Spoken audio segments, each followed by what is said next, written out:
All right, everybody, welcome to another episode of Unfiltered. All right, let's put this down.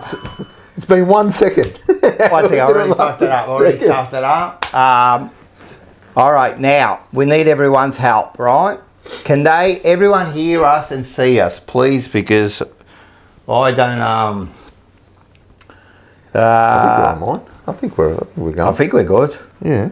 Can everyone hear us and see us? Because for me, I haven't done this for ages. All right, everybody. I think we're good. I think we're good, huh? Yeah. What do you reckon? We're good? We're good. Welcome back to the Unfiltered. How are you, mate? Good. Yes, How are you? Yes, all right, beautiful. I'm happy about that. Welcome to everyone.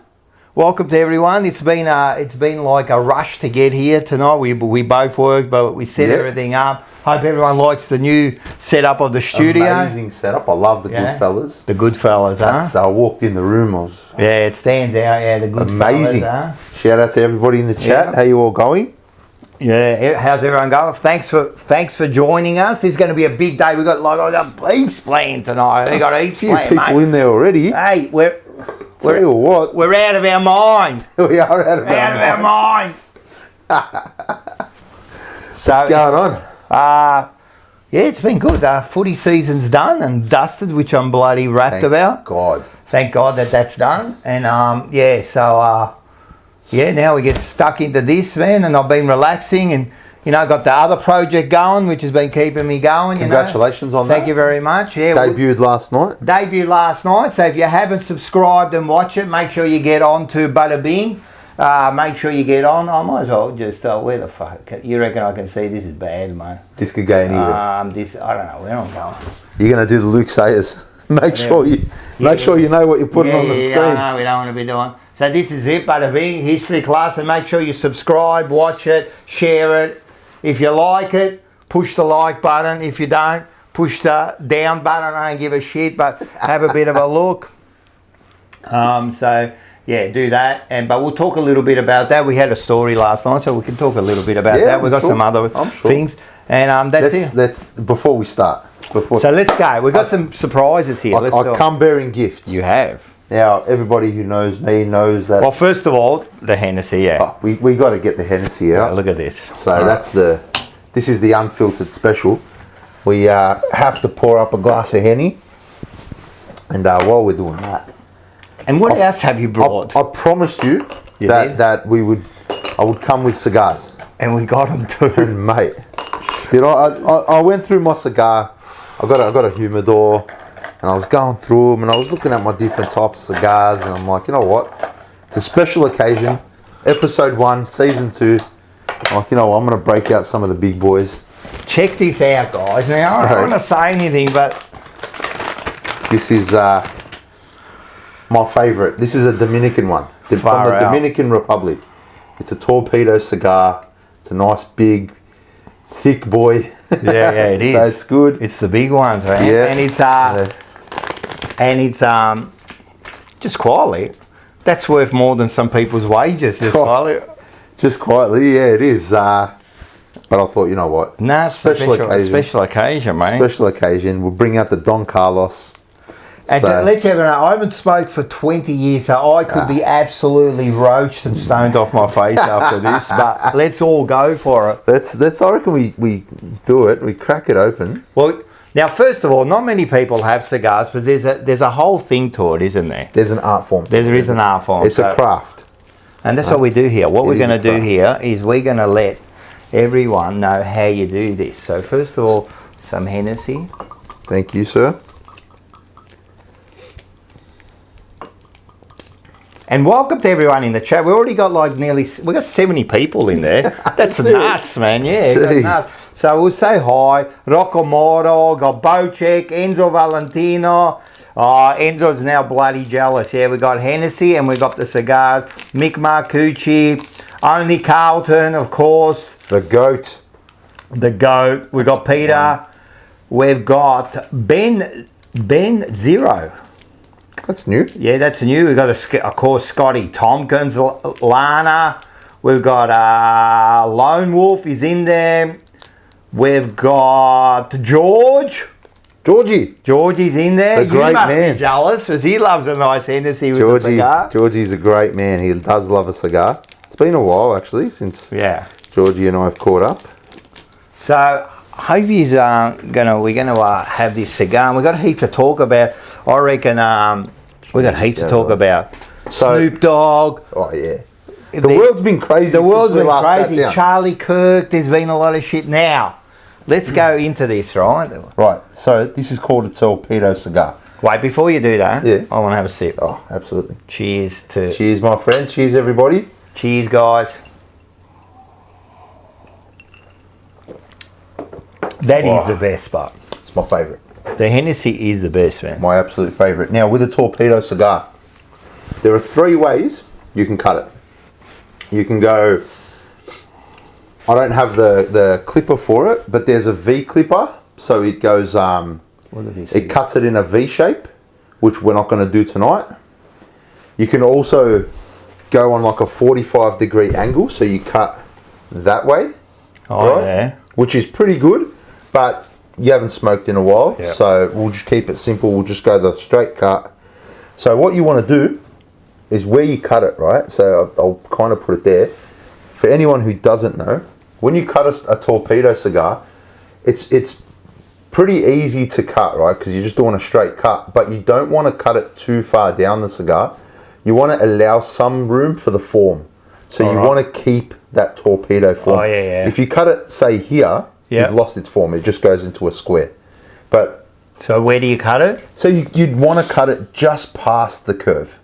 Just so it keeps a slight bit of form. There's the curve. So if you can see it, there's a curve here, and then it kind of goes into that. So you cut it just after the curve. All right. Right. So do you want me to cut yours? Do you want to cut your own? No, cut it. You're going to give it to me. Yep. What I'll do, I don't want to make a mess. Got the old. We'll go here. The old time. Bang! I'm going to get I want to get a siren. Because every time we get like a super chat and thing, I want the fucking people to know. So bang! I like it. We got Ben Zero. Welcome to the Paolo. Thank you very much for joining the channel. Thank you very much, my friend. Oh, look at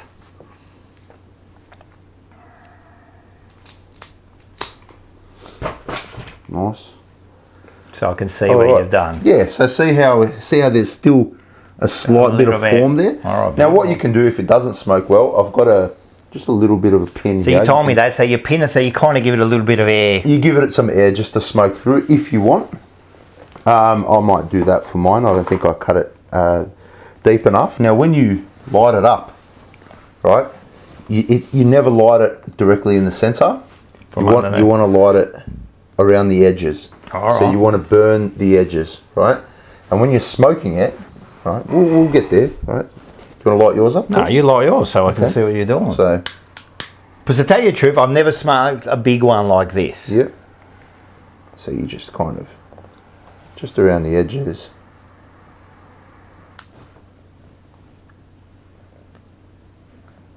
Yeah, George, if you're listening to this last minute with your eyes closed, it's circumcision content. You did say, just chop it after the thing.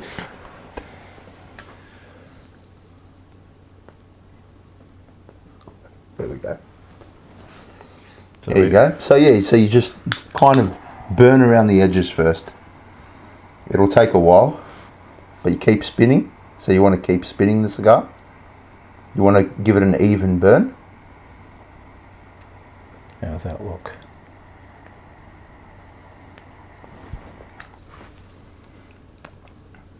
Keep lighting it while you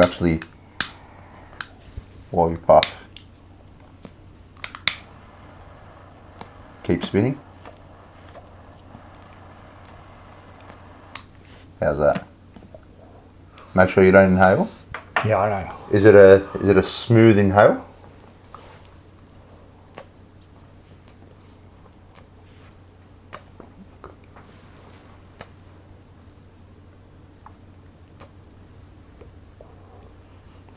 So it's a slow burn. This one's a slow burner, right? So this one here should last you about 3 hours, you know, without going too hard. You got to keep lighting it. You got to keep it going. And when you smoke it, it's very important that you don't just keep it in one spot.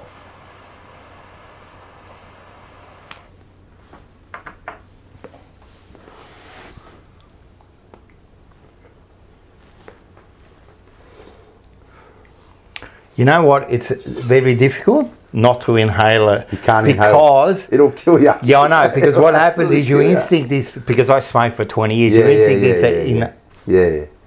So, yeah, like I was saying, when you smoke it, so after each puff, give it a slight turn. So puff and slight turn. So it's an even burn. Because what will happen if you keep smoking it in the one position, you're just going to burn it through one spot. All right. And by turning it, you're just spreading the burn.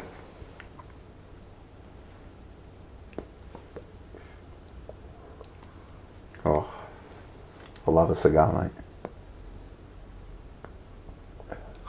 you know what? It's not too bad, actually. It's nice, it's chill. Now, I chose one that's an easy burn. I've got a little bit of a thing here. What's wrong? The Lucy. All right. You can always cut a bit more if you want. If it gets annoying,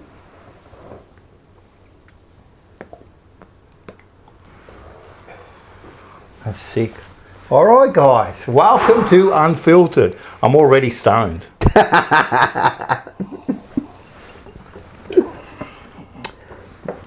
So the grand final, did you watch it? And what were your thoughts? The grand final, I'm fucking stoned. Listen, the grand final, I actually enjoyed it. It was a good grand final. I know people go, oh, you know, because it was, you know, like they ran away with it, but it was close for 3 quarters, right? And then the last quarter for Brisbane to do what they did, I actually loved it. I was watching it. I was in awe. It's fantastic. I was watching the whole final series and I'm just like, fuck, I don't think Carlton's anywhere near this, right? But for Brisbane to do, like, last year's premiership was tough. They finished outside the 4. They were doing it hard. I think they were down by quite a bit in 2 of the finals. They smashed us. And then they come back into the finals. They come back against GWS from nowhere, I think in the 3rd or 4th. And they come back against Geelong as well.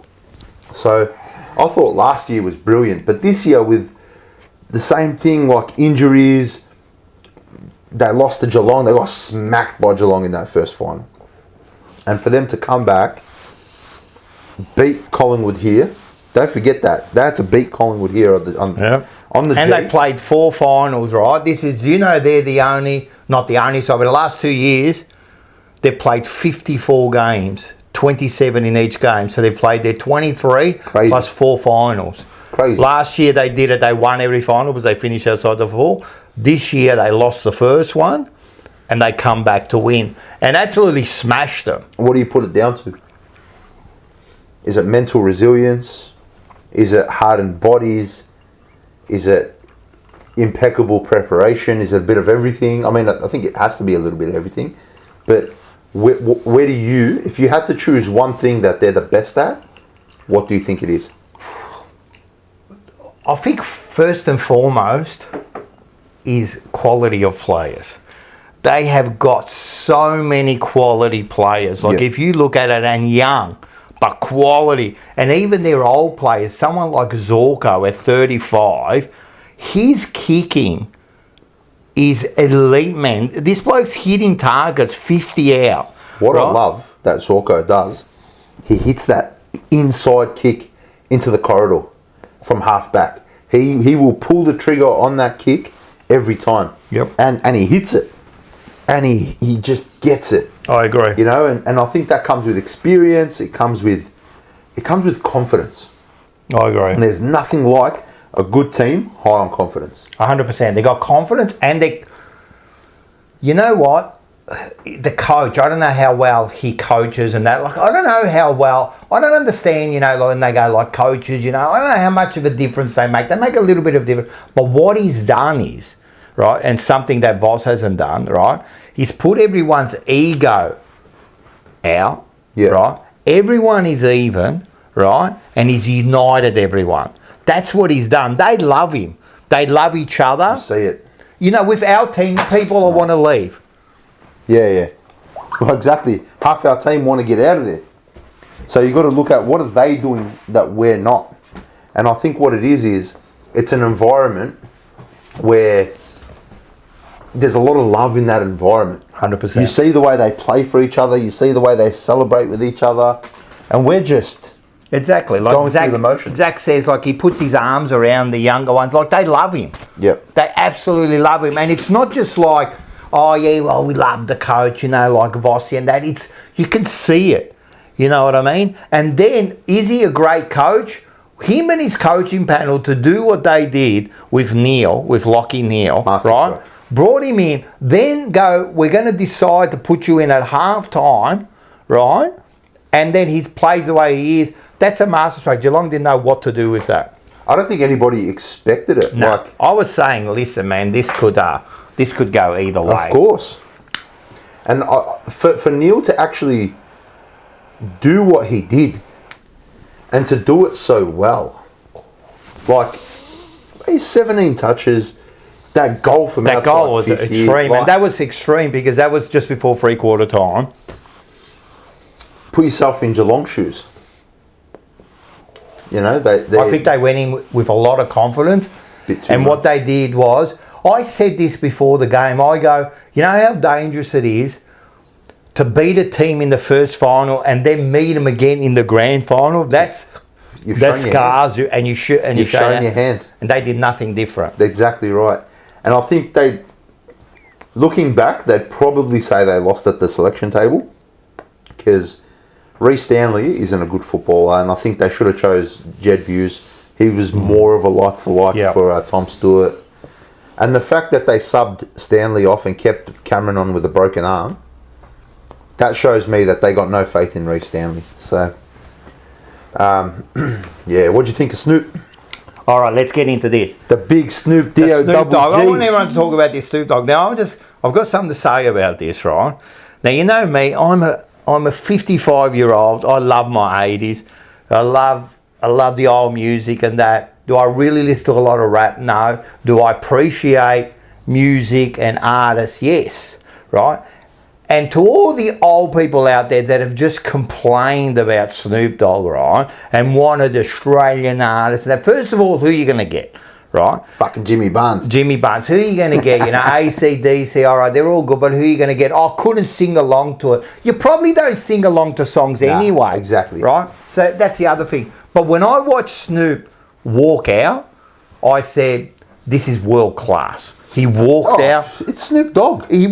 Mate, he's played at the Super Bowl, at all the music awards. The whole thing was like, I'm telling you, it was magical. Yeah. I loved it. And I don't know all these songs, but I actually loved the performance. Yeah. And to everyone that complained for 10 minutes, right, what did you want? And, because I was at a restaurant the other day, and this waitress was asking, did you watch the grand final to this old bloke? And he goes, what'd you think of the entertainment? He goes, I don't know, he was mumbling, and then why don't they play Australian people there?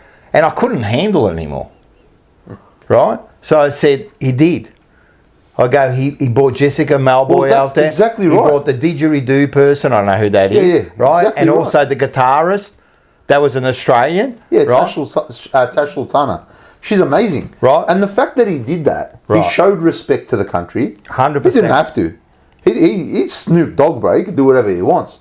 But he chose to pay a bit of, he paid a bit of homage to the country, you know, and he made the most of that. I thought that's world class. To tell you the truth, that's probably one of the best performances I've seen at the grand final for many years. Last year we had Katy Perry. She's okay, don't get me wrong, but it didn't compare to what this bloke, you could feel the aura when he came out. Yeah, bro. You could feel the aura. The thing is, right, like even Katy Perry, not my cup of tea at all, right? I couldn't name you 2 songs. But it's not just for me. And I think this is what a lot of the people who were complaining need to understand. This is what they need to understand. It's not for you. It's for the general, right? And the general public, I feel like we're pretty positive and pretty happy. It's Snoop Dogg. It's a performance. It's a 10-minute entertainment at the start, right? Yeah. And the other, why we paying them $2 million? Shut up. What do you reckon you're going to pay someone? You reckon anyone that you bring out there, you're going to have to pay big money, right? The other thing is he's doing a doco while he's here. Yeah. This is going to be part of it. Of course it That's is. going to be shown all over the world. It's going to be incredible exposure. Who was going to do that? Exactly Jimmy Barnes. Right. Like, don't get me wrong, I like Jimmy Barnes, but do you think he would have brought that aura? Nah. Come on, bro. Snoop Dogg is world class. I loved it. I tell you. And I'm not even his biggest fan. I know. Actually, like, I'm not huge on Snoop. So for me, it was like, when I found out it was Snoop, I was like, hey, it's actually pretty cool.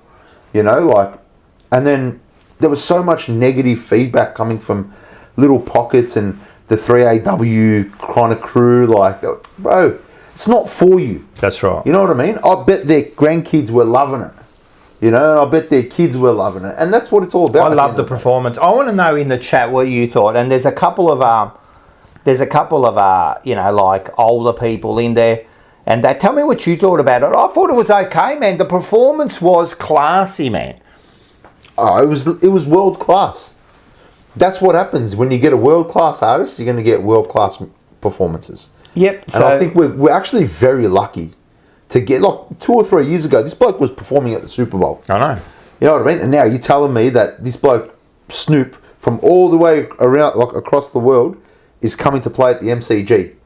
You know, on grand final day. If you told me that 10 years ago, I'd be like, what? No chance. No chance they'd choose Snoop. But they did. And they tried their best to get him cancelled and to... And you know what? He cleaned up his music for everyone because everyone was complaining about the music. Yeah. Now, the only objection... I didn't have an objection with Snoop. What I have the objection is with the AFL. Because of all their policies and all their things about, you know, women and all that. And then they went and got someone who, you know, with his music, he can be out there, right? Yep. But you know what? I'm actually quite impressed. I was quite impressed with the whole show. I enjoyed it, man. I sat there, right? I was absolutely just focused on that for like 10 minutes, man. It was great. And when it finished, I'll go, is that it? I wanted more. Yeah. And then you know what I did afterwards, after grand final? I listened to Snoop Dogg. Did you? Yeah. There you go.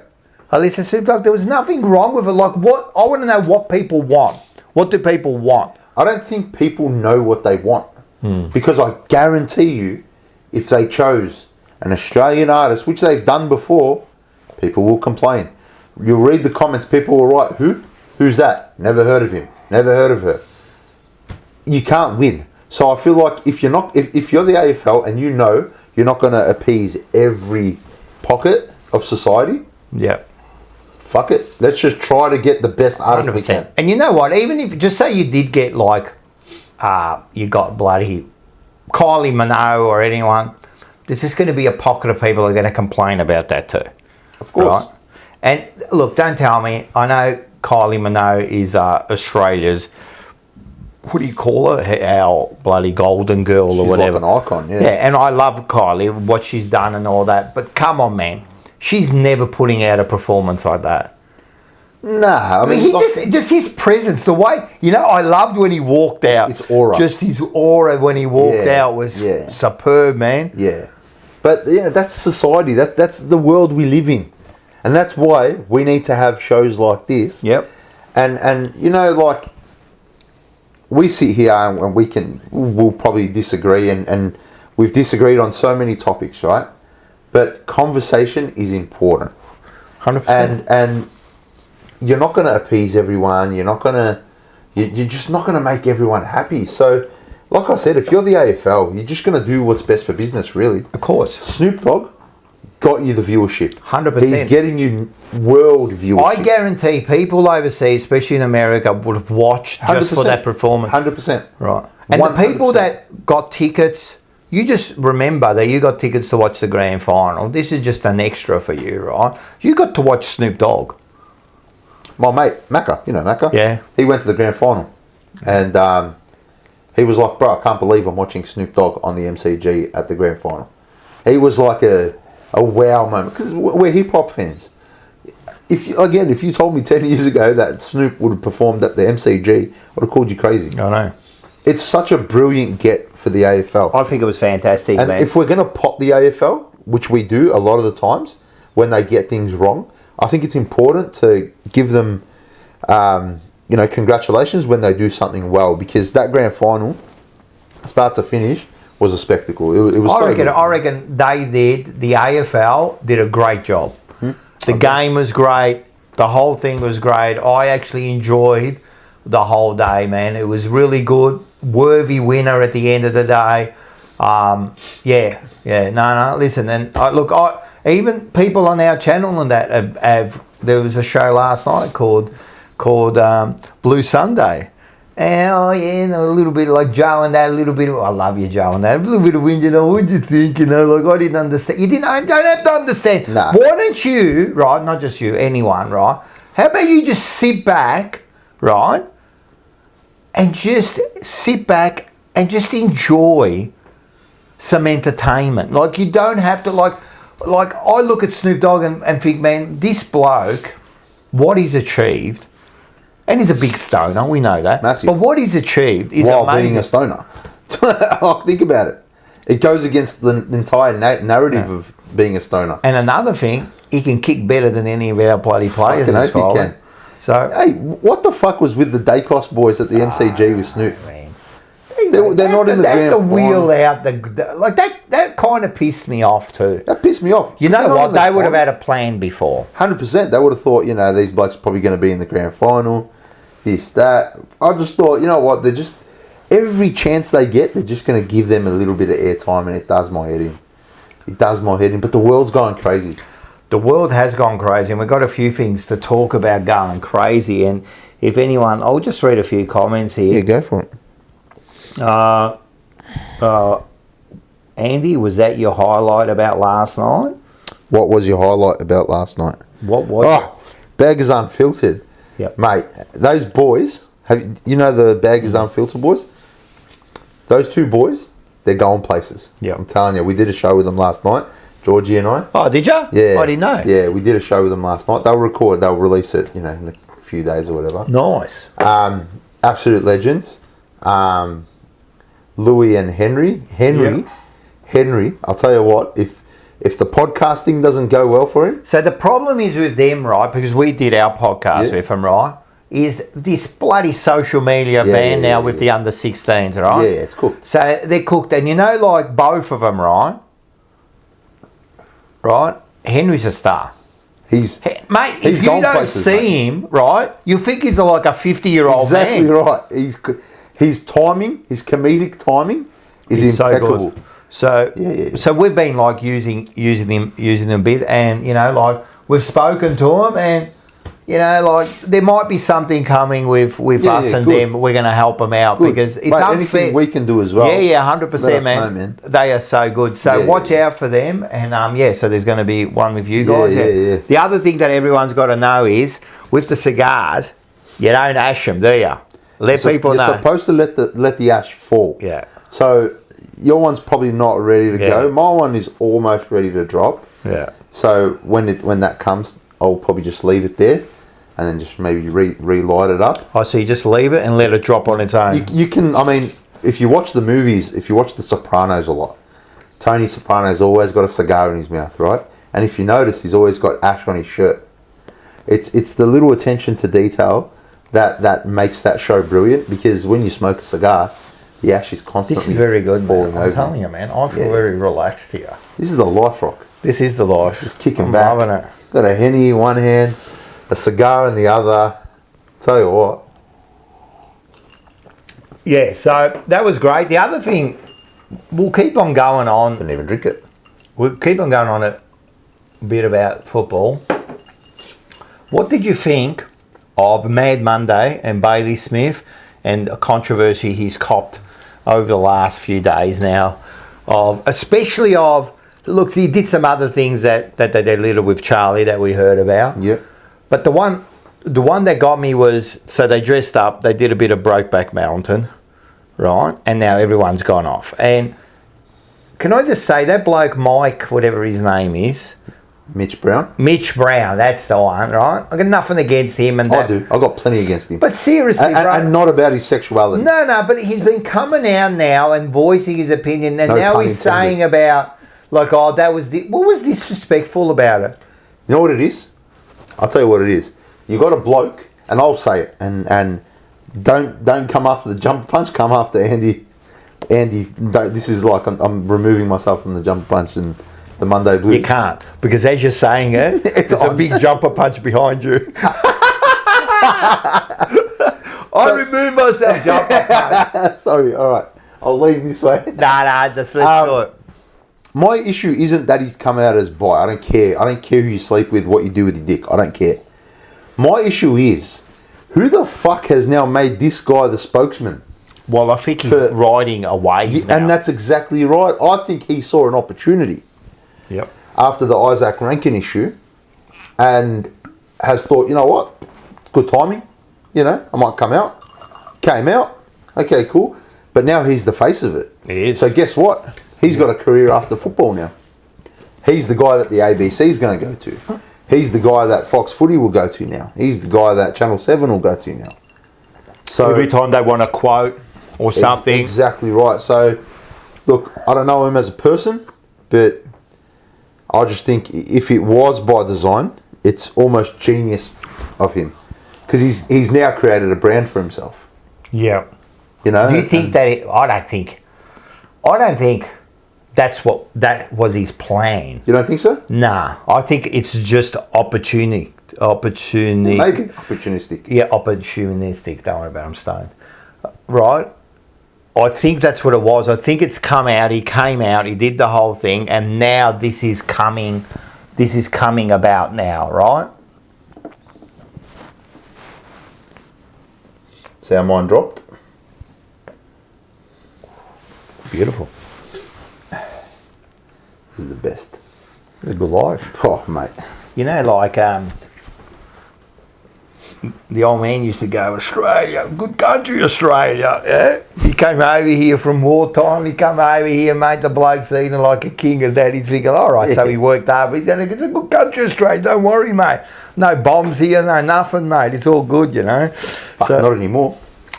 Well, it's pretty crazy at the moment. You got fucking blokes driving onto Burke Street with machetes into shopping centres. Hasn't that always happened?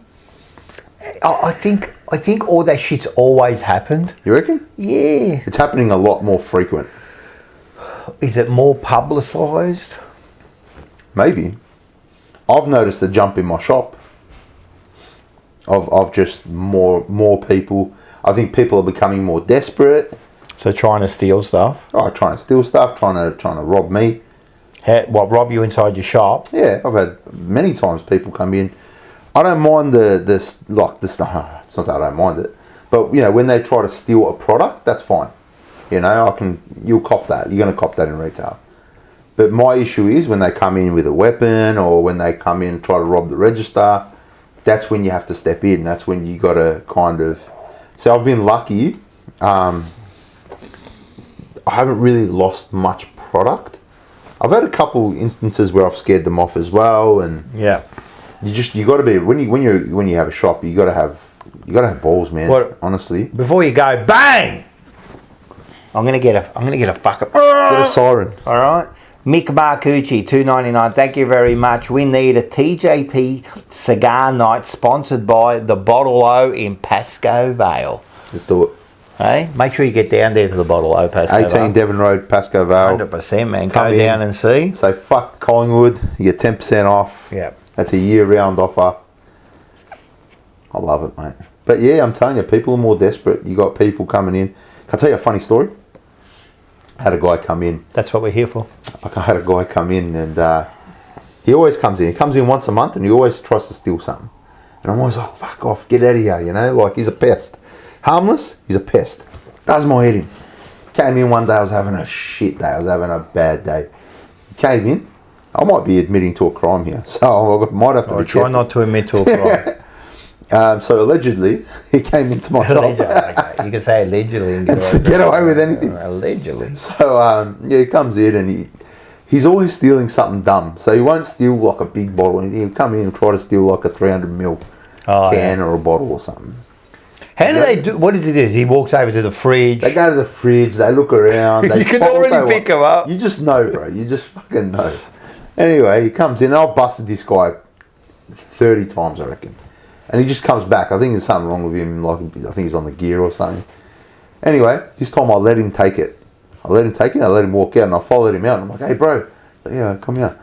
And he's like, oh, no, I didn't take anything. I go, bro, relax. I know you took it. I'm going to let you keep it on one condition. He goes, what? I go, I just want to slap you. He goes, what? I go, I just want to slap you, bro. I've had a bad day. I want to slap you. He goes, yeah, all right. He put his chin out like that, and I just caved him. I slapped him. And he went.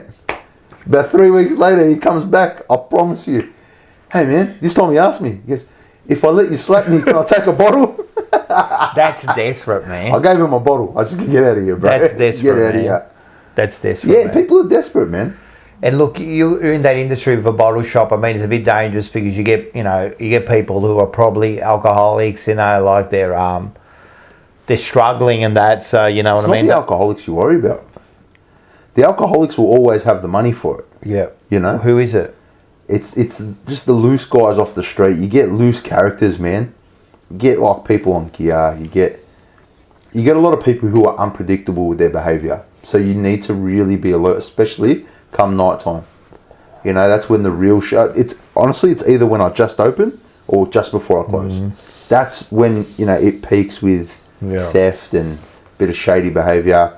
I had a guy come in. I've had many people come in brandishing weapons. I had a guy come in when there was two customers in the shop pulling out a weapon, and I was like, he went, like he left. I got him out of the shop, but it's when there's other people in the shop.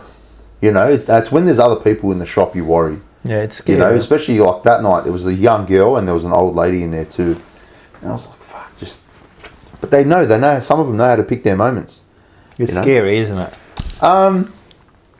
Well, you just don't know what someone's going to do. Yeah, I think it's more like the adrenaline pumps, so you're not really scared because you're on, you just switch on. Yeah. So it's not really scared. There are times where I have been, I'm not going to lie, where I'll be like, fuck, I dodged. Yeah, of course. Like I just dodged something bad, early days. But I mean, most of the time, man, these people, they just want a bottle or something, man. It's not worth it, bro. And I tell my staff, it's not worth it. They want to take some, just let them fucking. And I'm telling you, man, it's not worth it, man. These days here, when you get older, I mean, when you're younger, right, you're a bit more of a gun-ho, you know what I mean? You can take on anyone, you can do everyone. Man, I used to go out to clubs and that, you know what I mean? And if someone bumped me, I was ready for it, you know what I mean? Like, now, man, I want to avoid, man. And even like, road rage, that's the worst one, man. I'm telling you, man, just move on, man. You know what I want to do now? I want to go home. Yeah. You know what I mean? I just want to go home, man. I want peace, man. I want peace. I don't need that shit anymore, man. Yeah. I'm done with it. I mean, I'm an old man now. I've seen so much on the road. I used to drive for a living when I was younger. And, I remember seeing a lot of...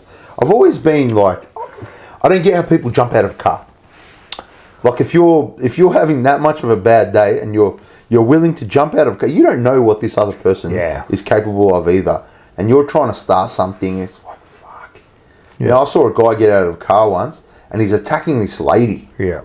And the lady had two kids in the back and there was about 4 or 5 of us that got out to help her, and it's like, what are you doing, mate?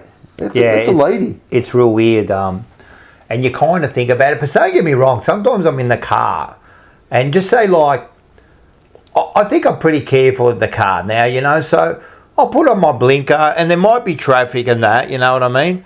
And I'm trying to get in and some bloke won't let you in. So I go in there and then he cracks it. And then I start to turn. And I'm going in the mirror and going, what, mate? Like, I've had the fucking blinker on for 5 minutes, mate. Yeah. Like, where are you going? And he's like looking at me. And then, for a moment I'm thinking, mate, I'm going to get out there and smash your face in, mate. Like, what is your hurry, mate? Like, relax, mate. Yeah. Like, let me in.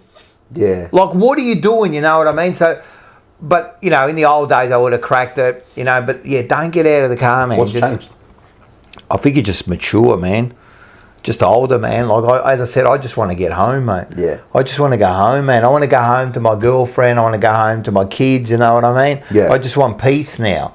You know what I mean? I don't need that shit. Like at the end of the day, and then you're worried too, man. Like you've seen incidences where, for example, remember Hooksy that got killed in the cricketer years ago, got hit, and then he died. Right. You know what I mean? And then you get some bloke pulling out and so like, what for? That's not. And then you hear too, like I was listening to a story last night of a bloke who spent 40 years in jail, you know, and the story was about like what 40 years in jail is like from day one, year 5, year 10, how you adapt to it and that.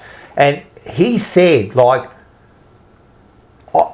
he was self-defense, but they didn't believe him. They put him 40 years in jail. You know what I mean? Now, it's crazy. Was it worth it? Whatever the case was, whatever you were trying to defend, whatever is it ego when you're young? 100%. Like you don't want to back down to anyone, do you, man? I'm not backing down to you. But you know what it's like now? I don't care anymore. Like seriously, you walk away from it. Like, all right, just say you're starting a fight. Like, and don't get me wrong, anyone, right? If I'm out there with my girlfriend and that, right, and something starts, I'll kill you, right? Because I'm a protector. That's what I do. You know what I mean? But I'll walk away. Yeah. I will walk away, you know what I mean? But if it gets to the case where it's me or you, I'm fine. Yeah, of course. Right? I was brought up like that. But I'll walk away. That's what I'll do. I'll walk away. You know why? Because I'll walk away and you'll go, oh, you're a weak prick. Look at him. He's walked away. You know what? But I get to go home. I get to go to sleep. Yeah. The ego's gone. Yeah. I don't care anymore what people think about me. Yeah. Like, I'm done now. Like, what do you think about? Oh, yeah, Rocco, he's a dumb prick. You know, all the things he says, you know what I mean? I look at him, he can't speak. Look, I don't care. I don't care. You make no difference to me, mate. Like, I'm happy with my life. Like, the ego's gone, mate. What age do you think?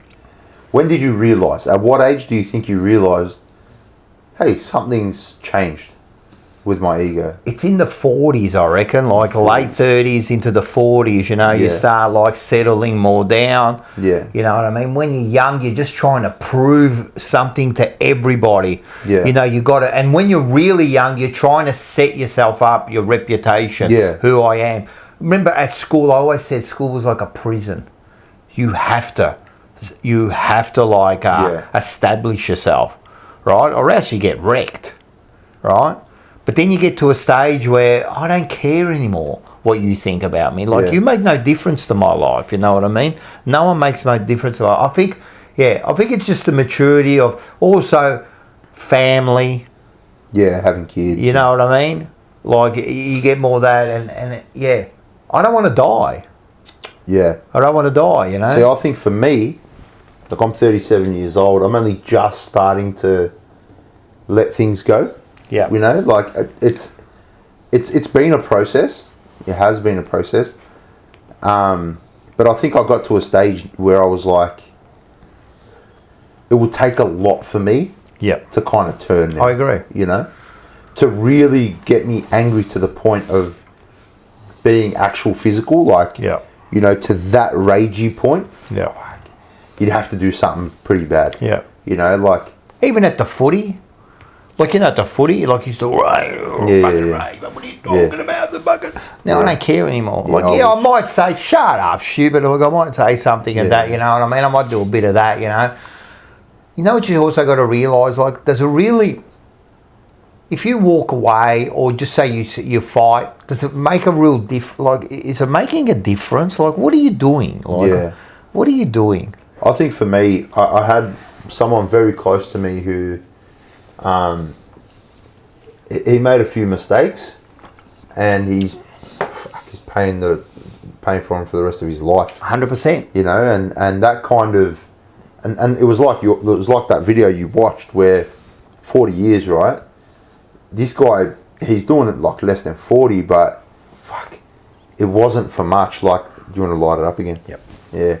Like, the fight didn't start for anything major, you know? It was literally outside a club. This guy said a few words to him and his missus. Just words, you know, and my mate didn't like it. Cracked him. and the guy fell, split his head open, brain damage. Guy's in a wheelchair. My mate's doing, I think, 19 years or something. And you know what? I understand, man. Like, you got to defend yourself. And if it's if it's a defense, I understand, man. But if someone's saying something, walk away. Trust me, man. Like, 19 years, 1 year. You don't get that year back. You know me. I don't believe in the afterlife and that. I only believe what we can see right now. Every year wasted now, and the older you get too, man. Like, every year you waste, it's a year gone. Every day you waste, it's a day gone, man. Like, you don't get that day back, man. Time doesn't stop for you. It doesn't really give a shit about you. Time doesn't care. I remember having this conversation when my dad passed away. So I had to kind of step up into a leadership role within my family, so it's just mum, and I've got 3 sisters, and that's bad because you're the only boy. Only boy, I'm the eldest. So being the eldest, I already had that kind of, that protective mindset. But then, when Dad passed away, it was like you feel the pressure, My sisters were all quite young. I mean, I was quite young as well. Yeah. And we brought up in the thing where the male. Exactly. Yeah. So for me, it was like, okay, I've got responsibilities now. Like, I can't waste my time. Yeah. I can't waste time. Yeah. And I said this to my sisters when Dad passed away. I go, look, grieve. It's important to grieve, but don't stop living. Don't stop working. Yeah. Don't stop, studying. Don't get caught up grieving. Yeah. Because your world might be collapsing, but the actual world is still spinning. 100%. And life is going on, and you don't want to play catch up. Yeah, 100%. So it's important to grieve, and I say this to anyone, honestly, like, it's important to grieve. It's important to feel whatever you're feeling, and to experience that feeling. I think it's important to actually experience it, but don't stop moving, because the world does not give a shit about your problems. Won't care about you. You're exactly right, man. Like, when someone passes away, even when you die, like, I went to a funeral last week. Like, and then when we went to the wake, it was a friend's dad, and he lived a good life and all that. But we're at the wake, and we were eating, we're laughing. Like, it moves on. Of course. You go in that hole or wherever they put you, and then everyone leaves, and that's it. You're done. You're done. It really doesn't matter. You just got to keep moving on and make the most of it. And you're right too about the responsibilities. I think that's what does it too. When you start getting responsibilities, you say, "Oh, really, man, I've got people to look after, man." Yeah. That's what a man. Look, at the end of the day, that's what a man does. Yeah. Like a real man. 100%. A real man looks after people, 100%. You know what I mean? The protector, the provider. You can say whatever you want about, like, oh yeah, women do it too, yeah, whatever. Of course, they're the most important thing. I love them and that, but like, I've been brought up. It's in my DNA.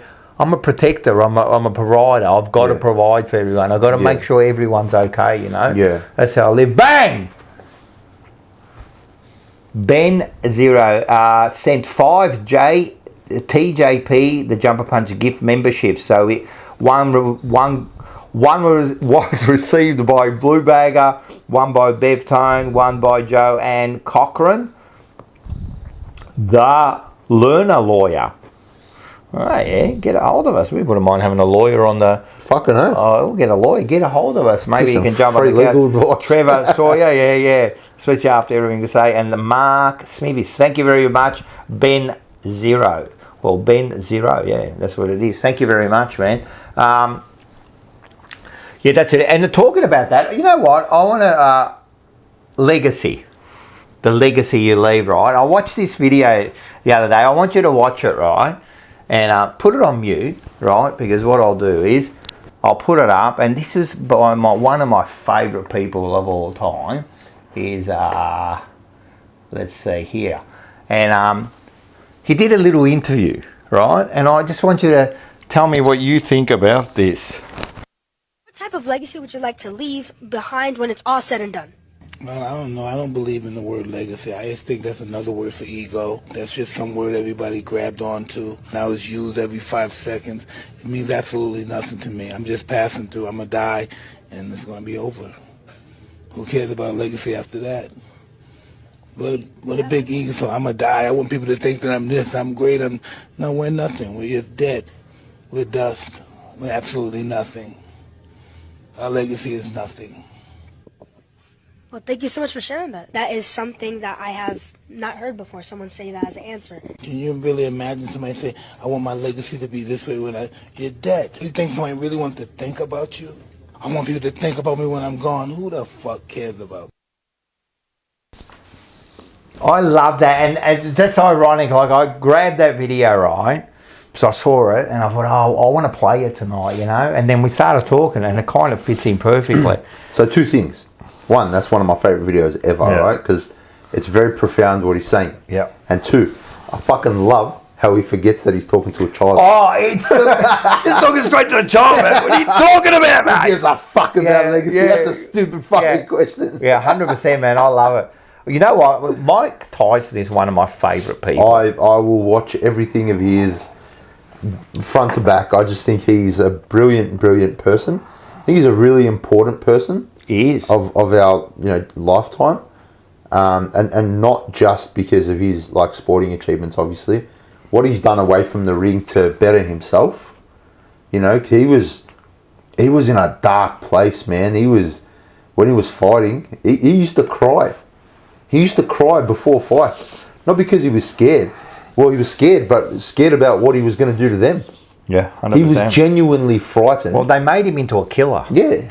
They made him into a killer. He's, what was his trainer's name? Cuss. Yep. So he used to hypnotise him. Yeah. He used to hypnotise him into going out there and being a warrior. And he used to watch, Tyson is a great, a learner of war and generals. Yeah. And he used to watch all these, just learning about the great warriors, how they used to fight and all that, right? Yeah. So, yeah, anyone to me, right, that can go, because everyone goes through something, right? You can't tell me that people, you live this perfect life. Everyone does things, man. I did things when I was young where I cringe when I think about it, you know what I mean? But I think I'm a better person now, right? And he has turned his life around, right? Yeah. And he's turned into this person where you forget that he was this great killer boxer, right? And when he speaks, you really is profound half the time. And what he said there, it's so true. When you're dead, you're dead. What's this? When I'm dead, I'm worried about what people are going to think about me. Worry about what people think about you while you're alive. Yeah. Not while you're dead. When you're dead, no one cares about you. I think if you just live life doing your best, I think the right people will remember you regardless, right? But in 100 years, no one will remember you. No. Unless you're a great person. 100%. One of the great people. Yeah. 2 generations from now, you're done. Pretty much. So you see it at the cemetery, man. You see people that were buried in 1940, 1930, and their gravestones are dirty, and there's no one there to look after them. People just forget, and that's life. That's why it's important to just live in the moment as much as you can. I know it's hard, but I'm learning to kind of just live and feel everything that you're going through now. Yeah. You don't want to, get 10 years ahead and look back and think, fuck, that was some great times and I didn't enjoy it.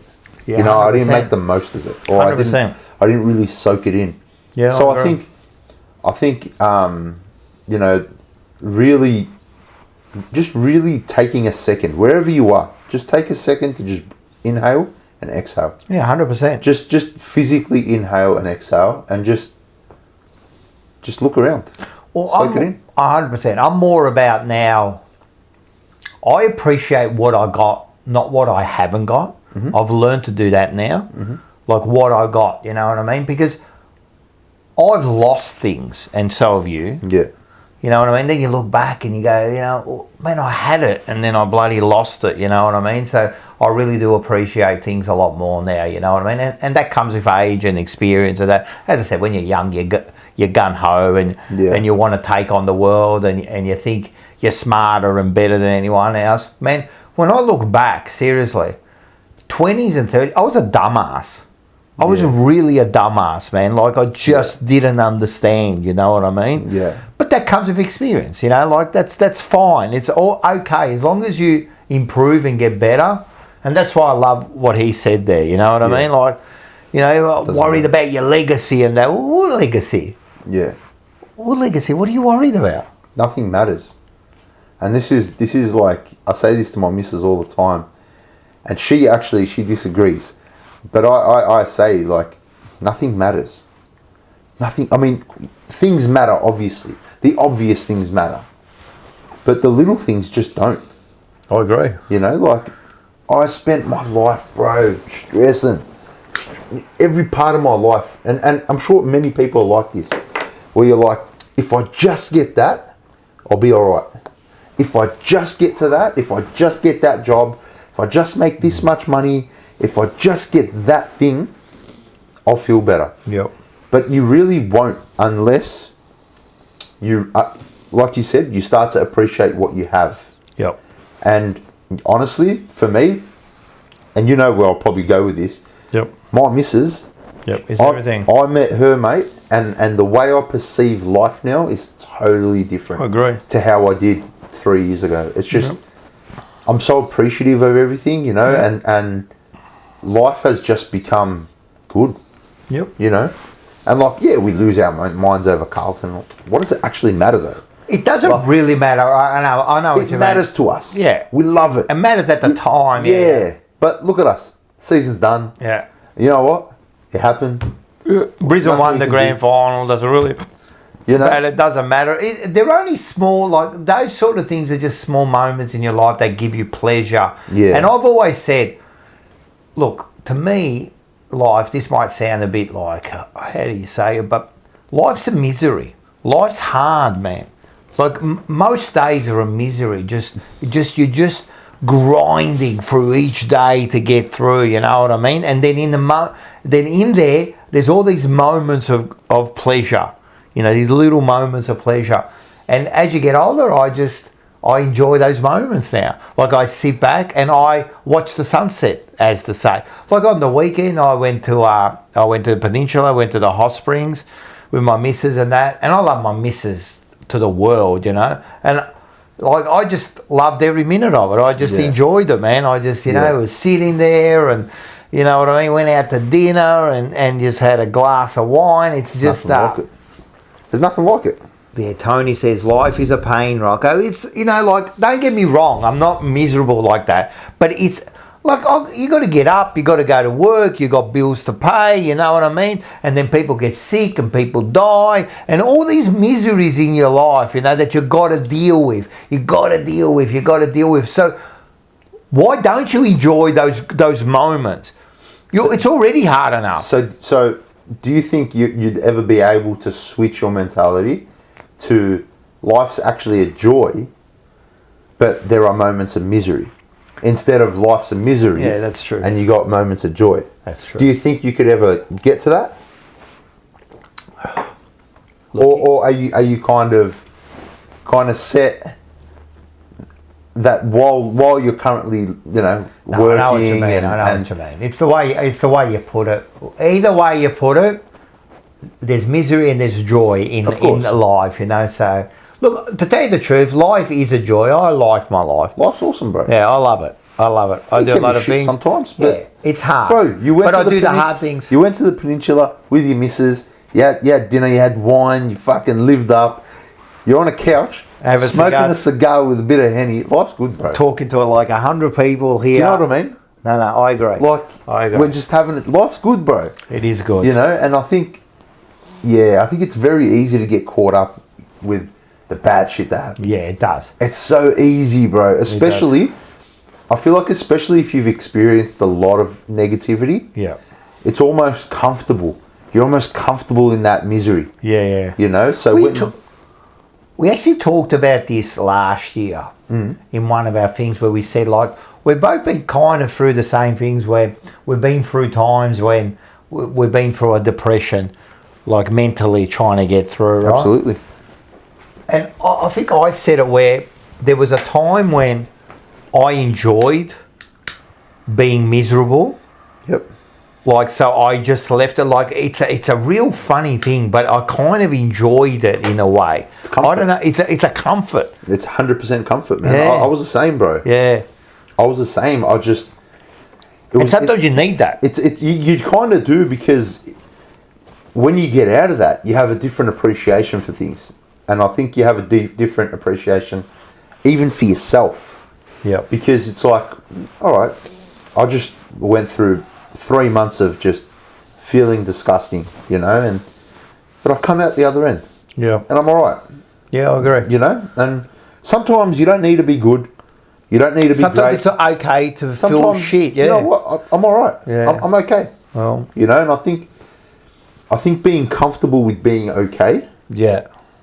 Has to be good enough sometimes. I think so. And I think so. Yeah. I think a lot of people I think we're the same. I'm the same. You always strive for more. Of course. You want more. I want to be better. It's that pursuit of happiness, man. Yeah, the pursuit of happiness. And it's a fucking false narrative, bro. Yeah. Happiness is just it's just a phase. Yeah. I don't think many people reach that constant state of happiness. I don't think you can. Nah. You can't.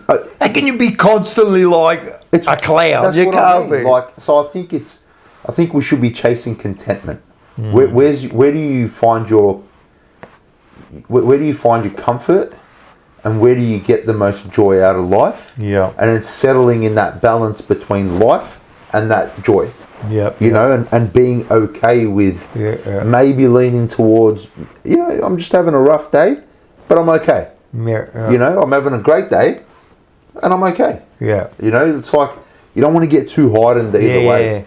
And going for Carlton, we're extremely heightened. We're just heightened people. Yeah, that's heightened people, because as I said, with Carlton, what all I want for Carlton is I just want them to win, because I love that winning feeling. We all do, right? And that's, for me, Carlton is the means for me to get that winning feeling, because I don't play sports anymore. I used to get it with my sports.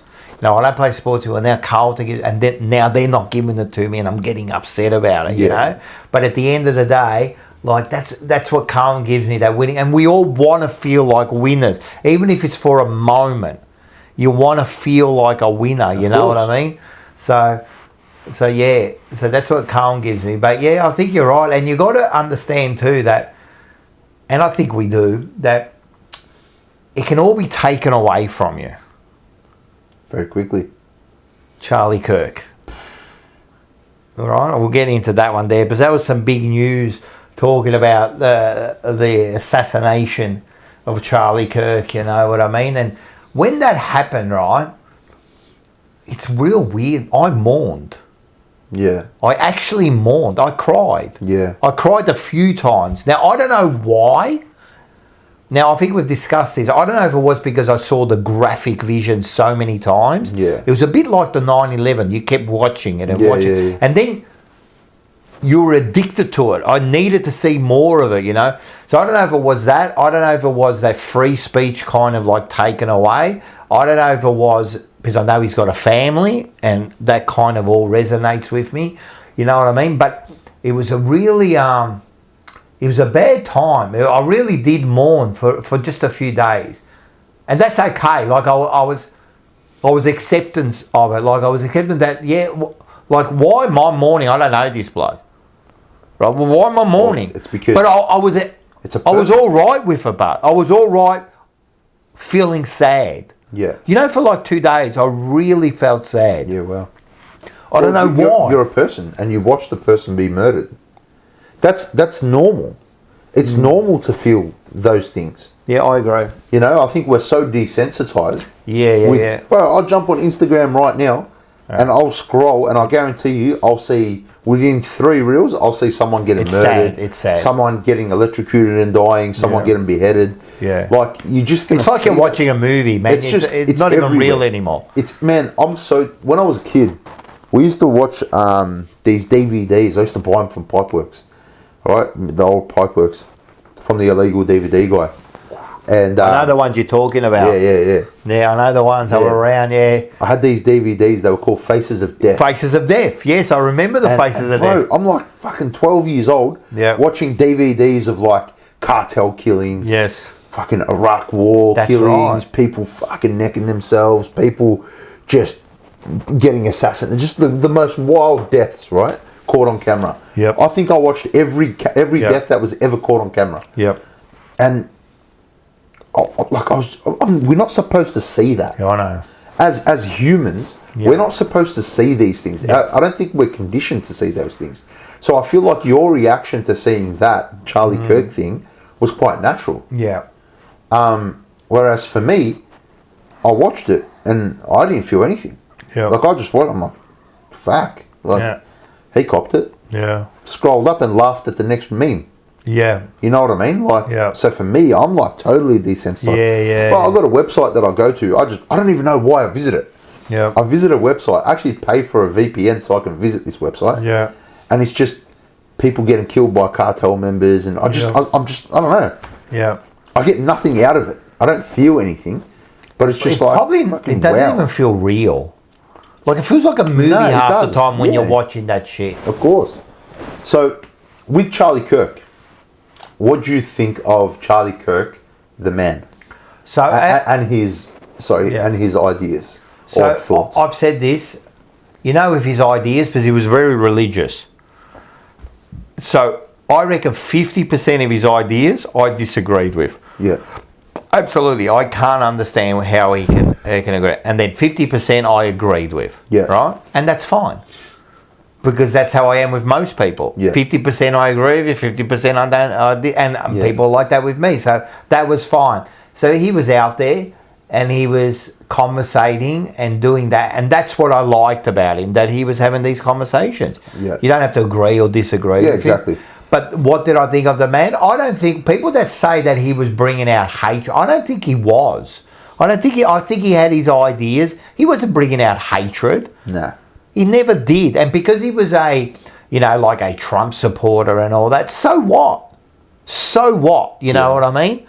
Like, you know what I mean? And over in America with their lefts and rights, they're so extreme that it goes to another level. Yeah. I don't understand that. You can't be central. No. It's really weird there, you know?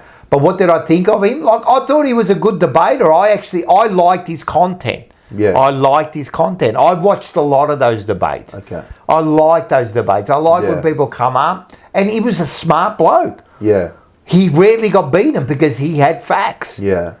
He had facts, you know what I mean? I like the fact that he was just opening conversation. 100%. And he wasn't just doing it on like his own personal show. He was going out there speaking to the future. These uni students are our future, whether we like it or not. So he was out there debating with them, getting them to share their opinions and their thoughts. And it's giving us an insight, us outsiders an insight.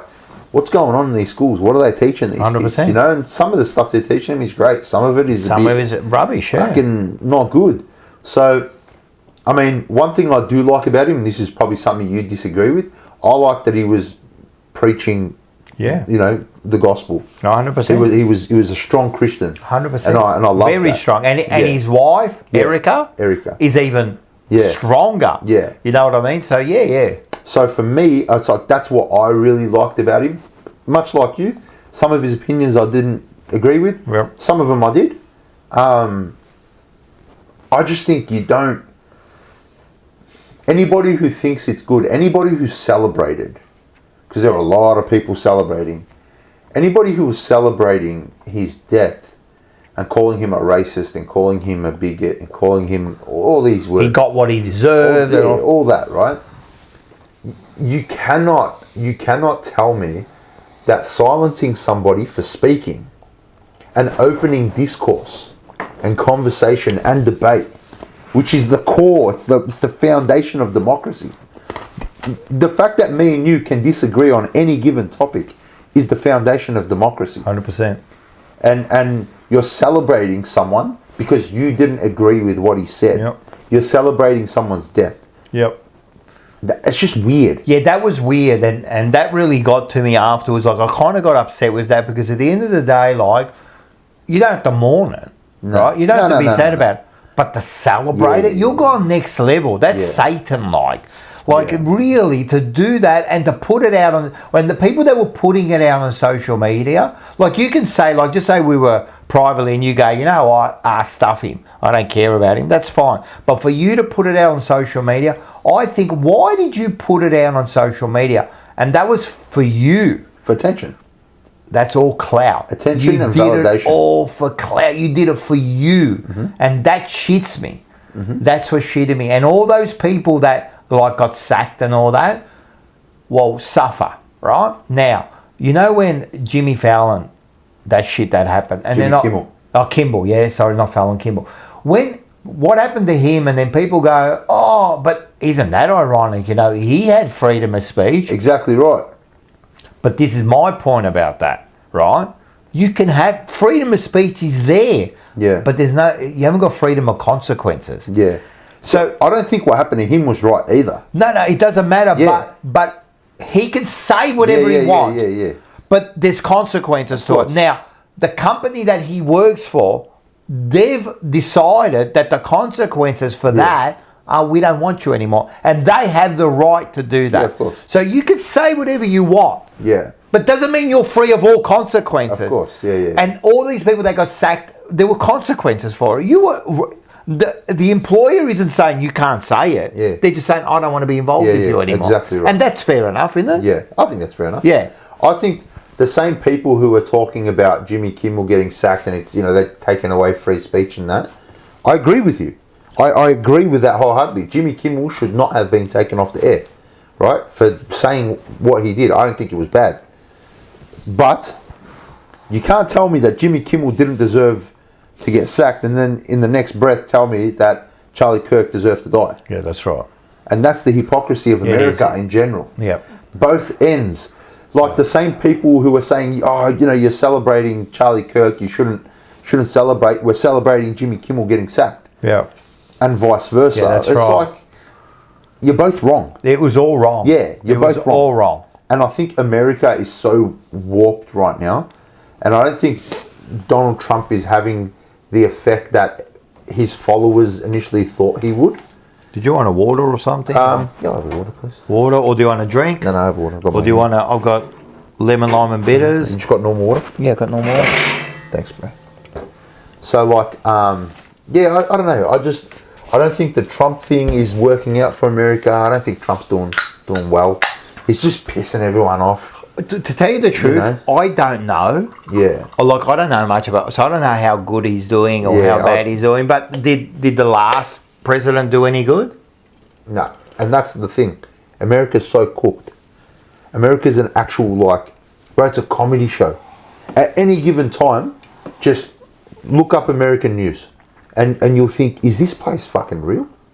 Like, things are so bad in America right now.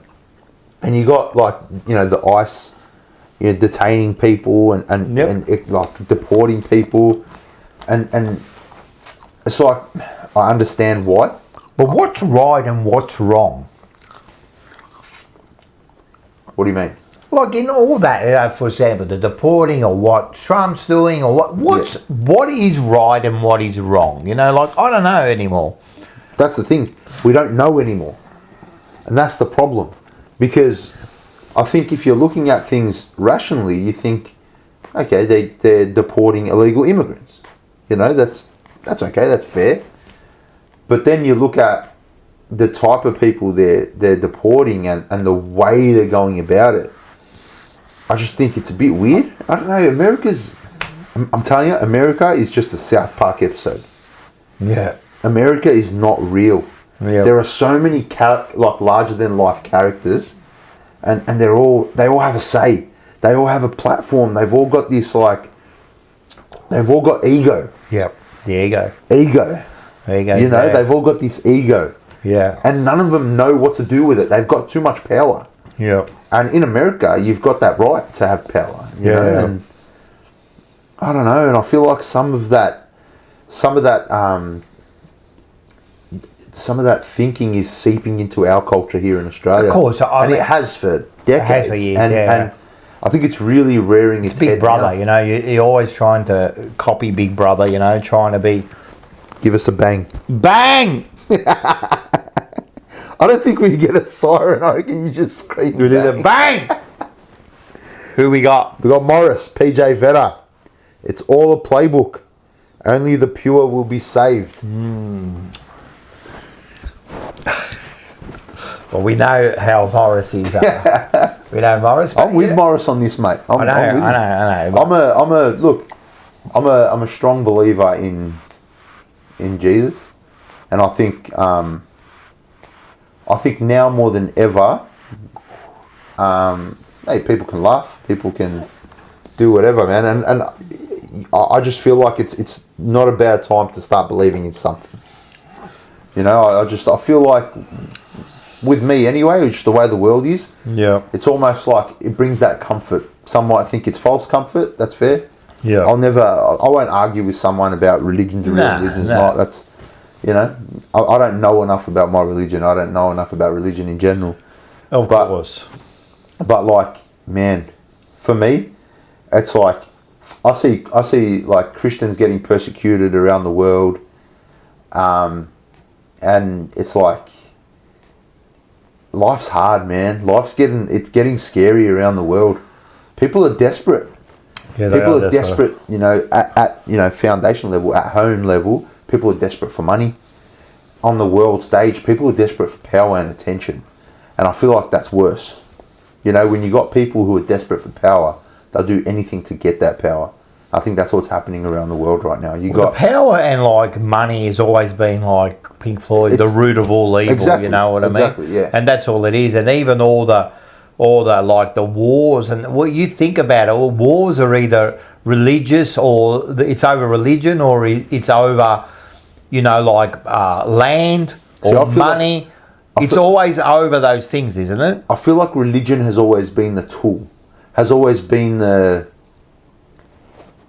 It's always been the kind of tool they use to get people in order or to gain power. It's never because of religion. They just kind of use that as a reason or as an excuse. You know, and I feel like that's nice. Scared the shit out of me, that one. That's what we're going to do. Ben Zero. What's he say? $2. Thank you very much. Honestly, just want to hear another bang. Thanks, man. We appreciate it. I'm glad you're enjoying Thank you, Ben. the show, man. Hope you don't mind if I call you Benjamin. Yeah. That's it. Jacana agrees, Andy.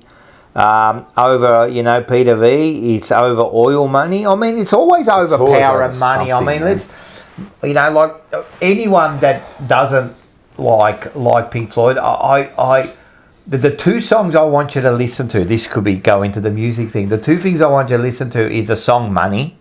Listen to the words, right? And it's so profound, that song, right?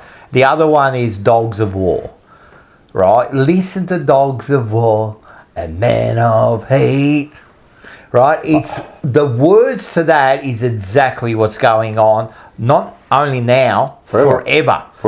You know what I mean? And listen to Dogs of War and tell me that that's not profound, that doesn't make you change your mind. Pink Floyd done a lot for me. Yeah, I love Pink Floyd, man. Yeah, I know, for you too. Yeah. That's Dogs of War and Money are the two songs. Listen to it and tell me that that's not relevant now and forever, you know? But yeah, it's all about that. You know what song's good too? Have a Cigar. Oh, Have a Cigar is a good song, That's good as well for the way of the world and being a man. Yes, that's right. You know, being a man. I'm telling you, Pink Floyd is one of the best bands ever. Welcome to the Machine. Welcome to the Machine. Us and Them. Us and Them is another one. It's exactly what the world's like. Us and Them. These guys were making music in the 60s and 70s, you know, 80s. And you could think, if you read the lyrics alone, you'd think that they were written about now. Yeah, 100%. Well, the songs that they read are, I reckon they'll be relevant forever. That's what I mean. Yeah. Timeless. They're timeless. That's the word. They're bloody timeless, you know. Now, I love Pink Floyd, and as I said, like,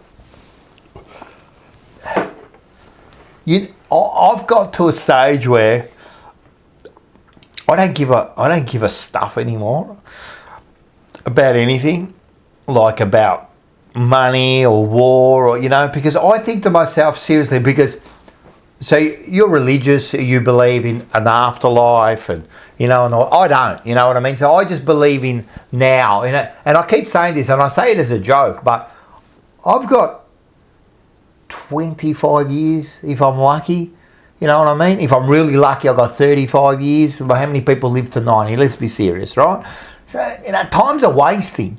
You know what I mean? I've not got time to worry about all this, All right, so things are going on, and, people get so thing about politics, and, they get so fucking angry about it. And I'm thinking, like, I don't care, man. Because, at the end of the day, and, like politics, like I say, I don't care, like, who's in and out. But, at the end of the day, I've got to pay my taxes next week. Yeah. I've got to pay my house. It doesn't change for me. It does not change for me, Maybe it changes a little bit for the future for our kids and that. Like, of course, you want the right people in there and that. But for me personally, does really anything really change for me? I've still got to pay the same amount of taxes. Is it going to get really any better or worse? It can get worse, don't get me wrong. If you get, like, a real tyrant in there, it can get worse. But you know what I mean? Overall, being that middle class kind of work, life doesn't really, I just make it what it is for me. I'm happy, you know what I mean? I don't really care, you know what I mean? The religion part, you know what I mean? Like, do you have family overseas that you talk to? Oh, I've got family overseas. There's probably only one cousin, but over in Italy that I talk to. So that's like, all right. I mean this with respect. You're privileged, bro. I know I'm privileged. Because having family overseas and not having to worry if they're going to wake up tomorrow, that's a privilege, bro. Yeah. Like, we got family, and like we've got family. So you've got family in Lebanon and that, so it's a whole different thing. Yeah. So, like, bro, war breaks out there all the time. Yeah. So it's like, every now and again, you cop a phone call, this person died. Yeah, I know. And that person died, and it's like, fuck, he's 16 years old, Yeah, I know. Just like, he was in a building when some country stupid, just decided to, have a crack. So, but those lives don't mean anything to the overall. They don't mean. Of course, they mean something to you and me. I know. But overall, these are just like lives. And I feel like that's why probably I've got a stronger belief in religion, and that's why we kind of had to, bro. There has to be something bigger than this for us, like, it can't just be. Does that give you comfort, bud? Which, and this is what I mean. Somebody can turn around. There doesn't have to be something bigger. I know. But that gives you comfort. But this is what I mean. Somebody can turn around to me and say, that's just false comfort. And you know what? Maybe you're right. Yeah. But at the same time, like, personally, removing myself from my nationality, from anything, it's like, I need guidance in my life, bro. So I haven't been, like my parents guided me when I was younger, but as a lot of people do, I stuffed up, I made mistakes, and for me, I needed a little bit of guidance in my life, and I found that you got to try light up, the sides. Yeah. I'm trying. I'm a bit raged here. It gets to your head, mate. Keep spinning it.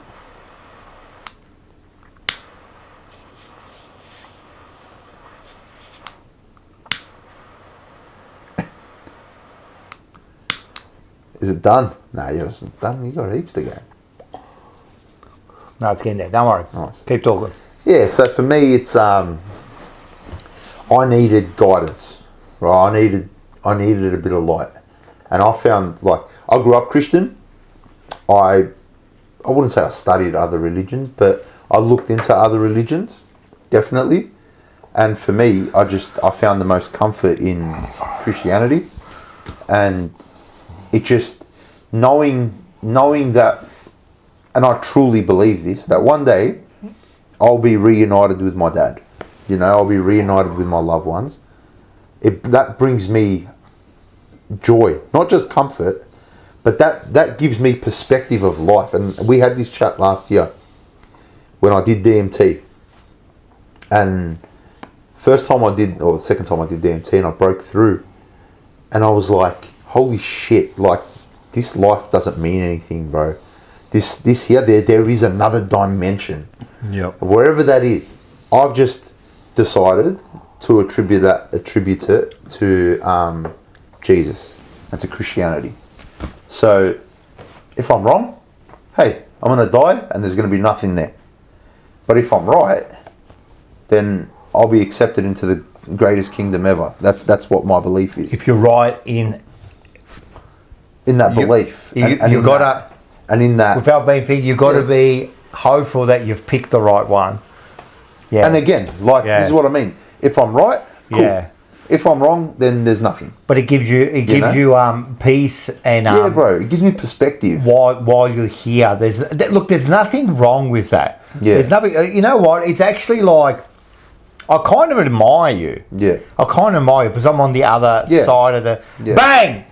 Fucking bang. Yeah, he's kidding. You might as well read it, because this is... Jesus Christ is the way, the truth, and the life. Thank you, Morris. The only thing I don't like is, right, I don't like, and not that you're doing this, I don't like the preaching part of it. Yeah, of course. So I don't like even like the preaching part. No, I don't like the preaching part of it, but the discussion, you know me, I'm fascinated with it. I think I've read the Bible more than you. Probably. Yeah. Right? Because I know it more than you. Because I've read the full Bible. Yeah. You know what I mean? So I understand it, but I've read it. Do I really understand it? No. Who really understands it? You know what I mean? And it's what you can take out of it. You know what I mean? And as long as you said something before. As long as you're a good person. Yep. And you're doing the right thing. That's the main thing here. 100%. You know what I mean? Like, everything else doesn't matter. You know what I mean? 100%. Who's right and who's wrong? Am I right?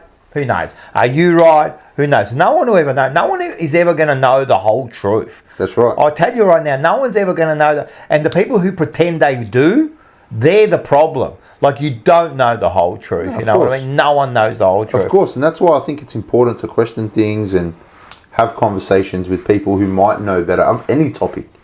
You know, so like I've found, I don't know, asking questions is the most important fucking 100%. thing, bro. You have to ask questions and listen. Yeah. People don't do that. People don't listen. You know what I mean? So, you know, I think, like, and what I've learned with you is, we did this show last year. What I learned with you was, I don't go into, because I was very gung-ho on especially on religion. You know what I mean?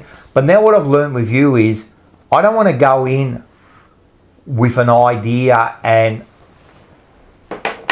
like, I've got an idea I don't want to change. I want to go into a conversation where I want to listen. Yeah. You know what I mean? Like, I'm not here to change your mind. No. You're not here. I'm here to just listen. Just listen and learn. And just next week, we have got, and, oh, shit. What'd you do? No, I did nothing, but I want to do something. Let me just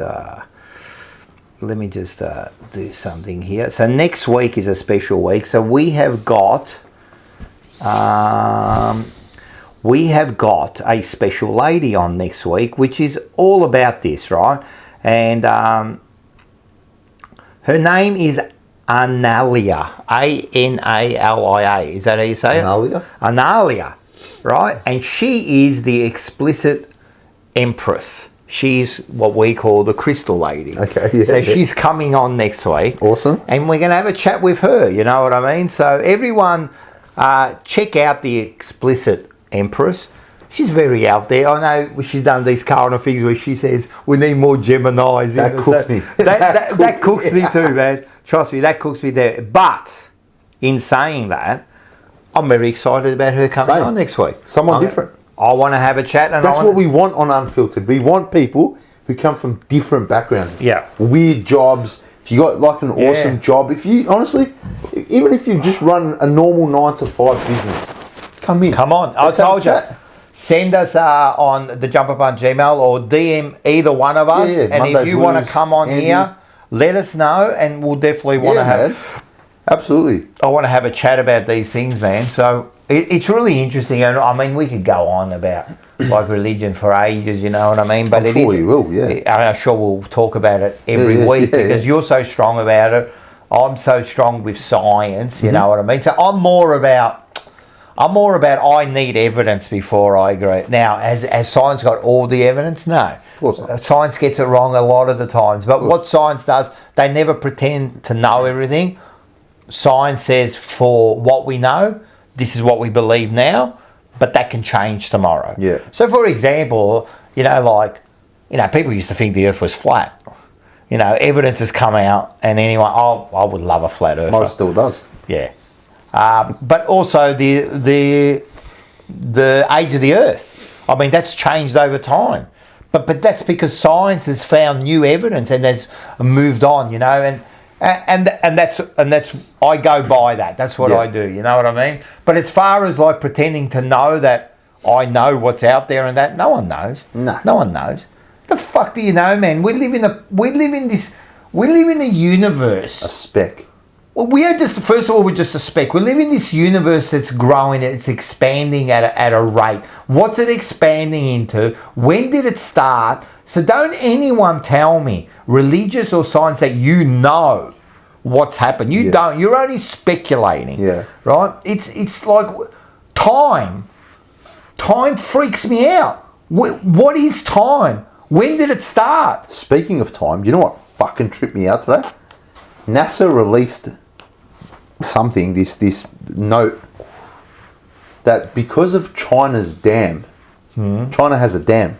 Yep. And it holds like trillions of litres of water, right?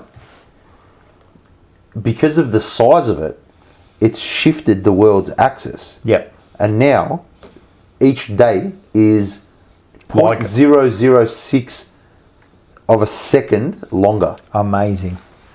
How crazy is that? Amazing. Well, the tsunami in 2010 or whatever, whenever it was, that tsunami actually shifted. Yeah, Also, the axis. That's how strong Crazy. that was. Crazy. You know what I mean? So, and these are things we don't understand. Like, we live on this planet that's traveling at 600,000 kilometers a second around a sun. You know what I mean? Like, what the fuck's this all about? It's just, I love it. It's crazy. It's actually crazy. Like, when I read that today, I was like, what? No chance. But it's true. Yeah, it's amazing, man. So all that is fascinating. Yeah, no, it's good. We've got some comments here. The big tsunami was in 2004. You are correct, Enzo. That's why we got it. Rocco Moro. Bruce Dool was the second coming. He was the second. Bruce Dool, yeah. So Bugs Bell asked a question. A question I've asked myself recently is about the image of Jesus on the cross. I understand what we have been told, but it's strange to me to use a violent image to promote a religion. I think it's not really promoting. It's more of like, this is a symbol of sacrifice. I think that's what it is. It's a symbol of sacrifice. You know what I mean? I think it's as simple as that. Yeah. I don't think it's like a deeper meaning or anything. Yeah. It's the ultimate sacrifice, like someone giving their life, for everyone else. So Yeah. Well, that's what. that's what they say. That's what it's about. Yeah. Yeah. Did Do you know? ever think about like Orico? Sorry. No, go. This is from WienerSex2. Did you know if you lived in space for a few years, you'd come back home being younger than you would had you stayed on Earth that whole time? Well, the thing is, and he's right. How? So what happens is, because time is only relevant On Earth. to you, Okay. right? So it depends on what you do, and that's Einstein's theory of relativity, right? So it depends on where you are. So if you're on a train, like, you see time different to someone who's outside the train seeing the train go past. You know what I mean? So it's all relevant. So time matters is because of space-time. Time is affected by gravity, right? So, for example, and that's proven, and I'll tell you how it's proven, right? It's our satellites and our GPS. So what they've got to do is they've got to adjust the clocks on the satellites, because what they do is they go a little bit faster than when you're on Earth. Wow. So they got to adjust it because time gets adjusted. So if you travel you can't travel at the speed of sound, but if you travel close to 99.9% of the speed of sound, right, you will age slower. So if they get two twins and keep one on Earth and put someone on a rocket and make him travel at the speed of light and come back, he'll come back younger and the bloke on Earth will be older. What? So even That's insane. It is insane. And I'll give you another thing. Do you know that time is actually slows down at the base of the pyramid? The pyramids are so big and carry so much weight. And you can't tell that's with a clock. Don't get me wrong. You can't look at your fingers there. Yeah. But with an atomic clock, because they measure an atomic clock, because an atom moves at the same, like boom, boom, boom, boom, and it's exactly the same. So with the atomic clocks, they measure it, right? And there is a difference. It's crazy. So being on Earth and being outside of Earth, right? There is a difference. So you'll yeah, it's amazing. So time is is time real? So if you go, do you know if you go at the event horizon, which is in the middle of a black hole, if you could just get to the end without going through it, which you can't, but if you could, time would stand still. Fuck. Time would stand still. So when you say time started at the Big Bang, right? Yep. Right? But that doesn't make sense because before that moment, which no one knows what happened, because scientists can only work out what happened only a few seconds after the Big Bang, right? Yeah. Before that, they don't know what's happened. No one knows, right? But did that even exist? Did time even exist? Like there was no time. There was nothing. There was no time. You know, like it's just mind blowing. You know what I mean? But he's crazy. right. He's absolutely 100% right. Crazy. I didn't know that. That time, is affected by you. You know what I mean? So if you travel at the speed of light. And the theory is, and you can't do this, if you could go faster than the speed of light, you'd actually go back in time. That's fucked. You can't though. But you can't. Yeah. But then they look at time and you say time's a bit like, is time like you look at it as time is a constant that keeps moving forward. But you can also look at time is like a book. And everything that's happened and everything that is going to happen is already there. You're only flicking the pages. I've got to get stoned for this conversation. Yeah, this is one that I've got to get stoned for. Before we go on to the next one, I want to ask you something quickly with your religion, right? Tell me. So remember, I don't know. I'm not like no. It's not that. I just want your thought on this, right? And Morris can answer this too. When you hear about Jesus and the Virgin and being born, you know what I mean, and then sacrificing, when you hear that story has happened many times before in different religions, hundreds and thousands of years before that, and then Christianity now says this story. So the bit about the Virgin giving birth and all that has happened before. Right? This story has been told. Now, I can't tell you which religions, but it's happened before. Maybe someone can enlighten me, right? How do you think about that? Like, I've never heard of it happening before. So. It has. It's happened like many, many times before. So this story, and maybe I can research it and tell you what religions have said it. So they've said it way before Christianity. So the Virgin Mary or the Virgin giving birth to Jesus or like a god, and that's happened before. It's not new. Okay. It's not a new story. And now that I've told you, you're going, I've never heard of it, so I don't know what you can say about it. I've never heard of it. Yeah. So maybe you can think about it. So I'll look into it. So when you when you think about it, say when you hear that, what does that make you think? What does that make you think? I don't want you to answer now because it's too deep to answer right now. You know. Yeah. First I've heard of it, so I don't know. Yeah, I'd have to look. So I actually don't know. We're always going to get into that, weren't you? Next one is abortion. No. Abortion? I'm anti-abortion. Well, Charliekirk. He was anti-abortion. Very bad. Very not very bad. Very anti-abortion. And you know what's funny about that? And I don't want to go quickly into that, but you know what's funny about the abortion? We're always going to get. Yeah, we're always going to go into it. But my thing is that, you know what I mean. It's a woman's body. No one should decide what someone should do with their body. I agree. Right. But I do understand that it's different because it's still a life we're talking about. It is. Like, you can't just dismiss it, right? Of course. And that's what fucks you.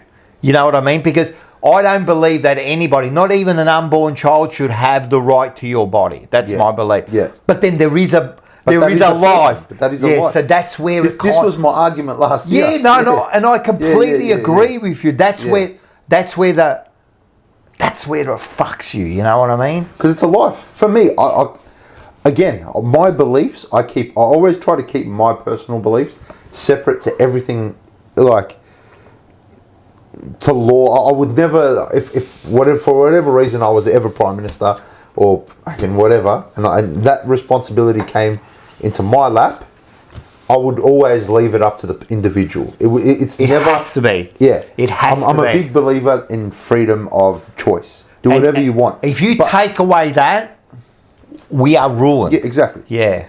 So for me, though, personally, if I was in that situation, I'd be totally against it. Of course. And morally, I'm against it. Yeah. But socially, but you also understand that you can't. You can't force anyone to do anything. Yeah. And I feel like forcing anyone to do, it's like free will is still important. This stays here now. Nice. It's our. Free will is so important. Of course. You know, and like you said, there are consequences to free will, free speech, free everything. There's consequences, right? And I don't know. For me, I believe that everybody should be able to do pretty much whatever they want. All right. My personal belief is that it's wrong. Yeah. But I would never ever like pick it outside the fucking abortion clinic. Say, what you're doing is wrong. Look, and I think none of my business. And as a man, especially, no man. I'll repeat this 100 times. Should ever tell a woman what she can and can't do with her body. I agree. Like, you just shouldn't be able to tell. Not just a woman. You shouldn't be able to tell anybody what to do with their own bodies. Because I didn't like when they tried to jab us, and I didn't like, you know, what they're trying to do now with like digital IDs. I don't like what they're trying to get people to do. So, I don't know. I'm a believer in let everybody do what they want socially. Like, do whatever you want. My personal beliefs are personal. They're just that. Personal.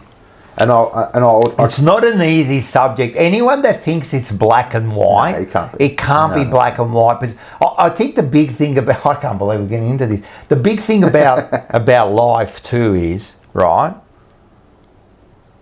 when does life begin? See, that's the question. Everyone's got an answer, right? So you might say, for example, as soon as that, and then someone else will say, when they take their first breath, and someone will say 2 months or in the third semester. But what's the real answer? And no one knows. But scientists will say it's an opinion, right? It's opinion. So until we answer that, like, what is it? We'll never answer that. And that's the problem. And that's why I think it's important that personal belief should be separate to law. My personal opinion and my personal belief and moral stance on any topic should be separate to state. Well, it should always be a separation between church and state. Always. And that's the problem in, like, what's been happening, you know? But I've got to say, in a country, in countries with Christian values and Western countries with Christian values, life's pretty good. We do have our freedoms. There aren't many Christian dictatorships. You know, I think the Western world has done a good job in trying to separate church and state. Yep. On the most part. Yeah. You got people like Trump coming in and doing his thing over there, causing division and all that. But if we're being like calm and we're having an adult conversation, most Western countries are pretty good at separating religion and law. So I think we're privileged in that sense. We are. Yeah. We are. because you could be living in countries where, hey mate, you can't do much, bro. 100%. You know what I mean? So look, and you got the, how do you say it? You were born. What is it like? The lottery. You were location lottery. Like you were born in the right place. If you were born somewhere else, fuck, if I was born in Lebanon, bro. That's right. That's right. Or a state that was completely, like. Look, Lebanon's actually pretty good. Yeah. Lebanon is actually pretty good. I mean, the foundations of Lebanon, like it's we were it was colonized by the French. So it's a pretty liberal. It was very liberal at one stage. So it's changed now a bit, but it's still pretty pretty good to live in. I think it's just. Is Australia the best country to live in? You reckon? It's the only country I've lived in. So like, what you hear of other places? I think we're pretty lucky. I think we are pretty lucky here. I love this country with all my heart. My parents came from shithole countries. Lebanon, as much as we say it's great and all that, it's great for a holiday. Yeah. But like, man, this country gave my family safety. My parents came here. They worked hard. They paid taxes. You know what I mean? They reaped the reward of working hard in this country. I think. Yeah. I think if you come here and you work hard, I think it's a good country. If you come here and you work hard, you've got the best of almost everything. Yep. Is it the best? I keep saying, like, you're not going to find the best, bro. There's always going to be. There's always going to be like exactly. a thing, bro. Like, bro, you, God forbid, you break your leg tomorrow. Yeah, you'll be all right. Yeah, 100%. In this country, you'll be all right. As far go as to America, 100%. So as far as like that goes, we are lucky here. Yeah, bro. You know what I mean? And it's what you make out of it. You know what I mean? Like I'm the same. I love Australia. Like I really couldn't, but I do want to move one day away, you know what I mean? Because where my girlfriend comes from, and I've been there, and I think it's a good lifestyle to finish off in. Yep. But I won't ever leave Australia. I'll always go back and forth from one place to another, you know what I mean? I just love the sun and you know what I mean? Fair. And having that kind of lifestyle. We're so lucky to live in this country. Like, I hate when people talk ill of this country. It's got its problems. 100% it's got its problems. So of all countries. Everywhere you go to is just like, you're going to get problems. Mate, what this country has done for my family, like, I'll be eternally in debt to this country. You know what I mean? 100%. We had no future in Lebanon. There's no future over there. Same with Italy. Like, when my parents come over from Italy, I mean, they didn't come here because they cried for their country. Yeah. They come here because there was no opportunity over there.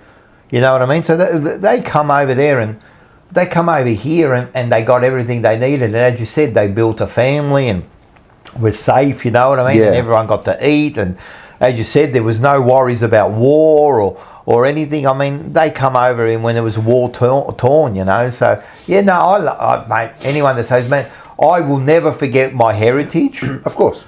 My Italian heritage. I love my Italian heritage. And when people say what you are, I always say I'm an Australian. But, my parts come from Italy. And that's the truth, man. Like, deep inside, I'm an Italian. But I love Australia, you know what I mean? This is the country, like I grew up in and I love it. And really, like, when people go, oh, it's shit, like, you're right. And, I've got close people who go, oh, it's shit, I'm going to go and move over there. I kind of hate it in a way, you know what I mean? Like, far out, man. We got, like, you walk out on the street, well, you're kind of safe. It's always going to be a little bit... I don't know about Victoria. Yeah, I know. It's a little bit fucked. I don't know. It's a little bit fucked. Might run into an empty machete bin. No, you're right. For me, like this country's great and all that. My issue is that I think people come from overseas, they take this country for granted. Of course. My biggest pet peeve is when people don't try to assimilate. You're coming to this country, don't try to turn it into your shithole country that you just ran away from. Exactly. That's one of my biggest fucking things. I just hate it. Yeah. And people might call me racist and call me whatever you want. I don't care. I fucking love this country, bro. I love it too. I'll tell you now, if Lebanon and Australia were going to war, guess what, mate? I'm fucking patching up for Australia, I'm Australian, bro. man. I was fucking born here. Australian through and through, bro. You know what I mean?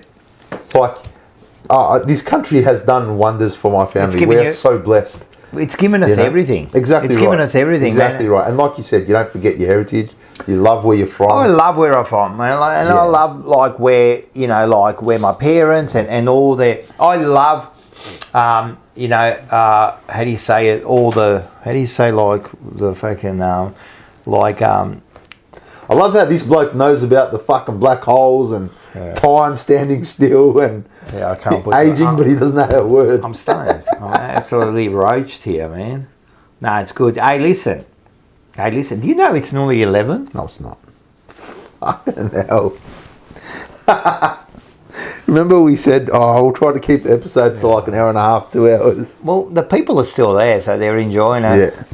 Yeah. You know what? Let's go. I want to say that I've started a new channel, so I would like everyone to subscribe.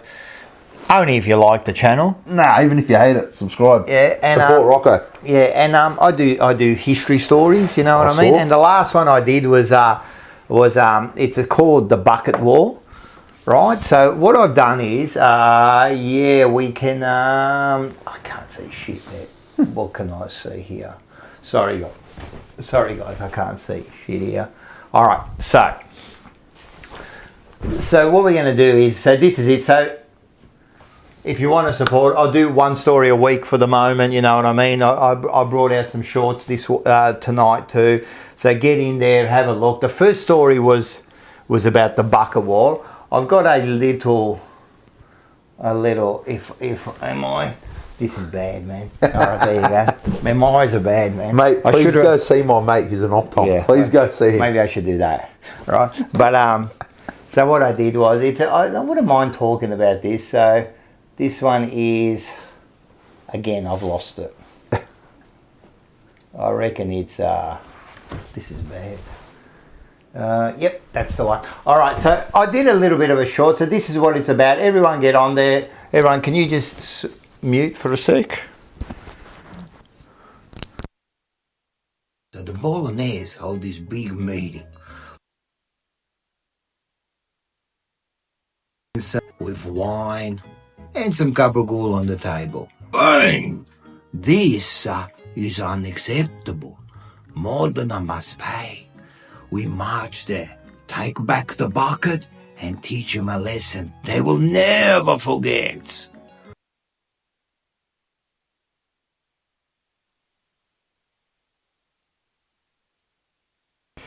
So that was the short, just that's on there, but the full story's on YouTube, so get on there, subscribe. Love it. Watch it. It goes for about 7 minutes, and it was, so next week there's a new story, but this week it's the Bucket War. Do you know what the Bucket War? This blew my mind. Yeah, so anyone that doesn't know, I want you to watch the story, but just quietly, two towns, Modena and Bologna, have a full-blown war over a wooden bucket.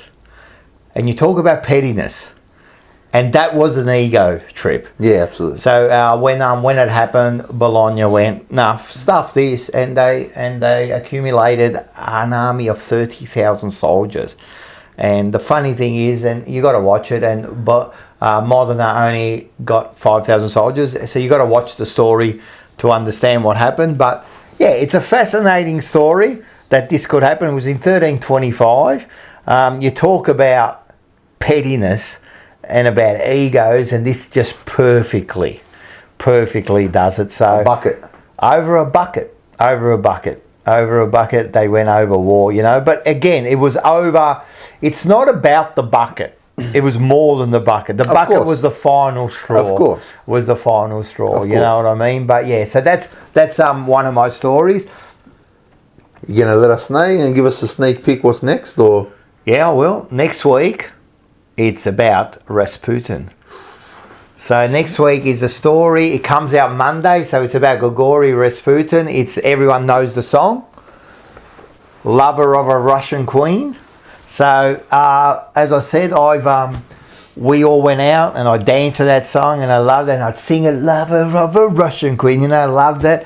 And then one day I looked at it and I go, this was a real bloke. Yeah. I didn't know, you know what I Yeah. mean? Only till like 6-7 months ago, I didn't know it was Oh, a real wow. person. Yeah. And then I looked into the story and I go, wow, this is fascinating. So next week's story is really good. I really enjoyed doing next week's story. So I go through the whole thing with about Gregorio. He was a monk who went over and took over. You know, he got embedded into the royal family and then pretty much had a big influence into the downfall of Russia. It's crazy. Yeah, huh? it's crazy. I know a little bit about it. Yeah, it's a really, really fascinating story. So, but first of all, get onto that one there. Make sure you do. Hey, Yeah. incredible stuff. Yeah, it would have taken you ages to study it.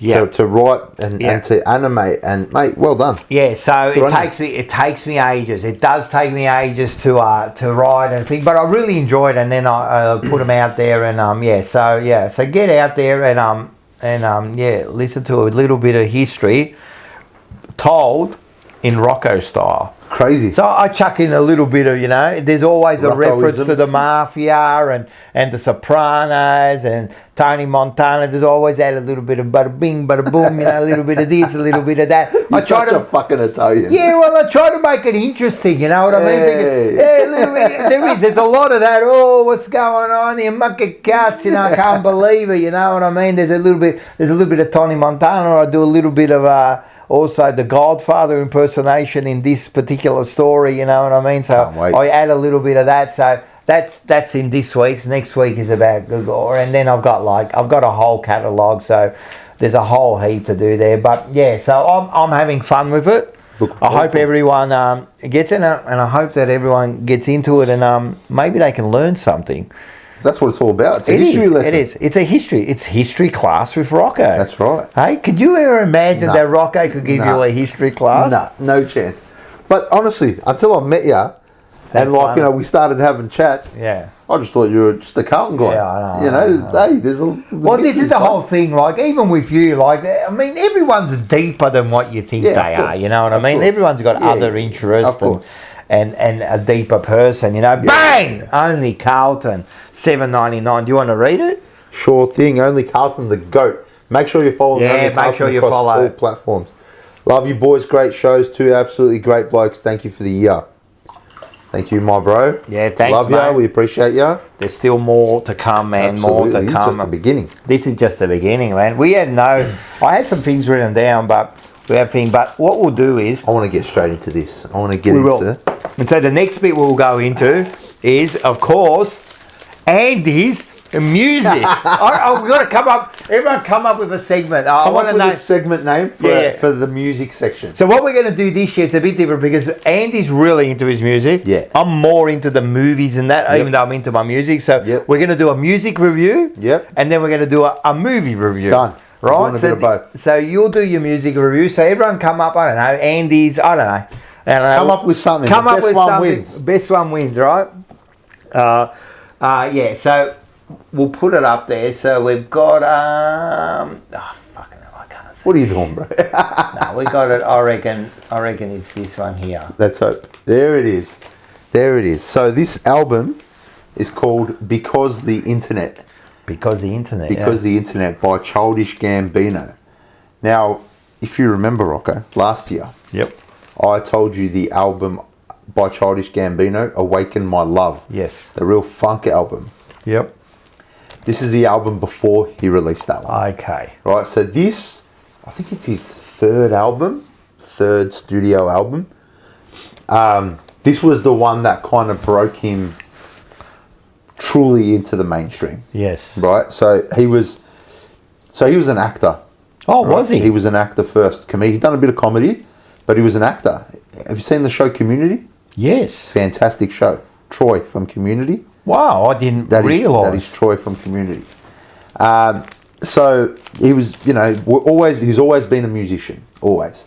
But he was also good at, acting and comedy. He had his hands in a lot of pots. This album, it's a sonic album. It sounds great, right? Yep. And I don't know if you like the majority of the album. It's very experimental in some parts and pretty much tells the story of a kid on the internet. right? So it actually comes with a script. When you buy the album, it comes with a script, and you're supposed to follow the script as you listen to the album, right? It's a pretty cool story. Just a kid living his life. Album's a soundtrack to the internet kind of thing. There are some songs on this that are truly fucking mind-blowing. There's a song called Zealots of Stockholm. The words? Or the words, the instrumentation, the combination, it's a unique experience, right? I want you to listen. I'm not going to get you to listen to the whole album. Yeah. There are listen to the album, you might like some songs. Well, some I songs always are great. listen to the album during the week. Some songs are great. Some songs, even for me, are a bit like a little bit of a miss. There's a song called Zealots of Stockholm. I don't want you to listen to this. Have you got really good headphones? Well, I've got headphones. I don't know if they're really good. All right. I want you to listen to this song as loud as you possibly can. All right. Through the headphone. Through headphones, through speakers, wherever you're going to get the best sound with bass, I want you to listen to this song. It's going to trip you out. You're going to think, what the... So which song is it? It's called Zealots of Stockholm. All right. And for anybody watching right now, Zealots of Stockholm, go listen to that as soon as we're done. Put your headphones in, put your sub on, however you listen to music in the best possible way, go listen to Zealots of Stockholm. I love it. That track is, mate, he talks about everything in this track. He mentions, having an existential crisis. He talks about, he quotes Kinnison. He quotes, mate, So it's an unfiltered song. This song, it's unfiltered. I'll tell you what, if we had a song, it would kind of be this. Yeah, it is. This album is, it's great. It's a great experience. It was released probably 10 years ago. Yep. It is a bit of its time, right? So some of it doesn't really hold up now, 10 years on, but some of it really does. Some of it, will be timeless. Zealots of Stockholm is one of the greatest sonic experiences I've ever had. Wow. Yeah, in my life. I still remember the first time I heard it. I used to have concert speakers in my room. Yeah. Right, in my bedroom. Because I love listening to music while I lay in bed. And I was like, why, it's all good and well to have 6 speakers in the lounge room and all that, but I want 6 speakers in my room. Yeah. So I just went out and bought the biggest speakers I could possibly, the great speakers, put a hectic sub in there, and just blew the windows off the room. This song is, man, this album is great, but Zealots of Stockholm, do yourself a favour and check that out, because I love it. You know why? Because your passion for music is next level. Yeah, I love it. It is. Yeah, and it comes through. I don't know, hopefully it comes through onto there, but it comes through in here how passionate you are about music, man, and how much it means to you. It's everything. Yeah. Everything. Growing up, I was the only boy, right? So if my mates weren't around, I was just kicking back in my room. We didn't have the internet when I was a kid. I think we got the internet when I was 12 years old or something. So before that, I used to sneak into my uncle's room and steal his fucking CDs, and I'd listen to all this music that was different to me, and music was a friend growing up, and when I was in high school, I used to love music that my mates weren't even into.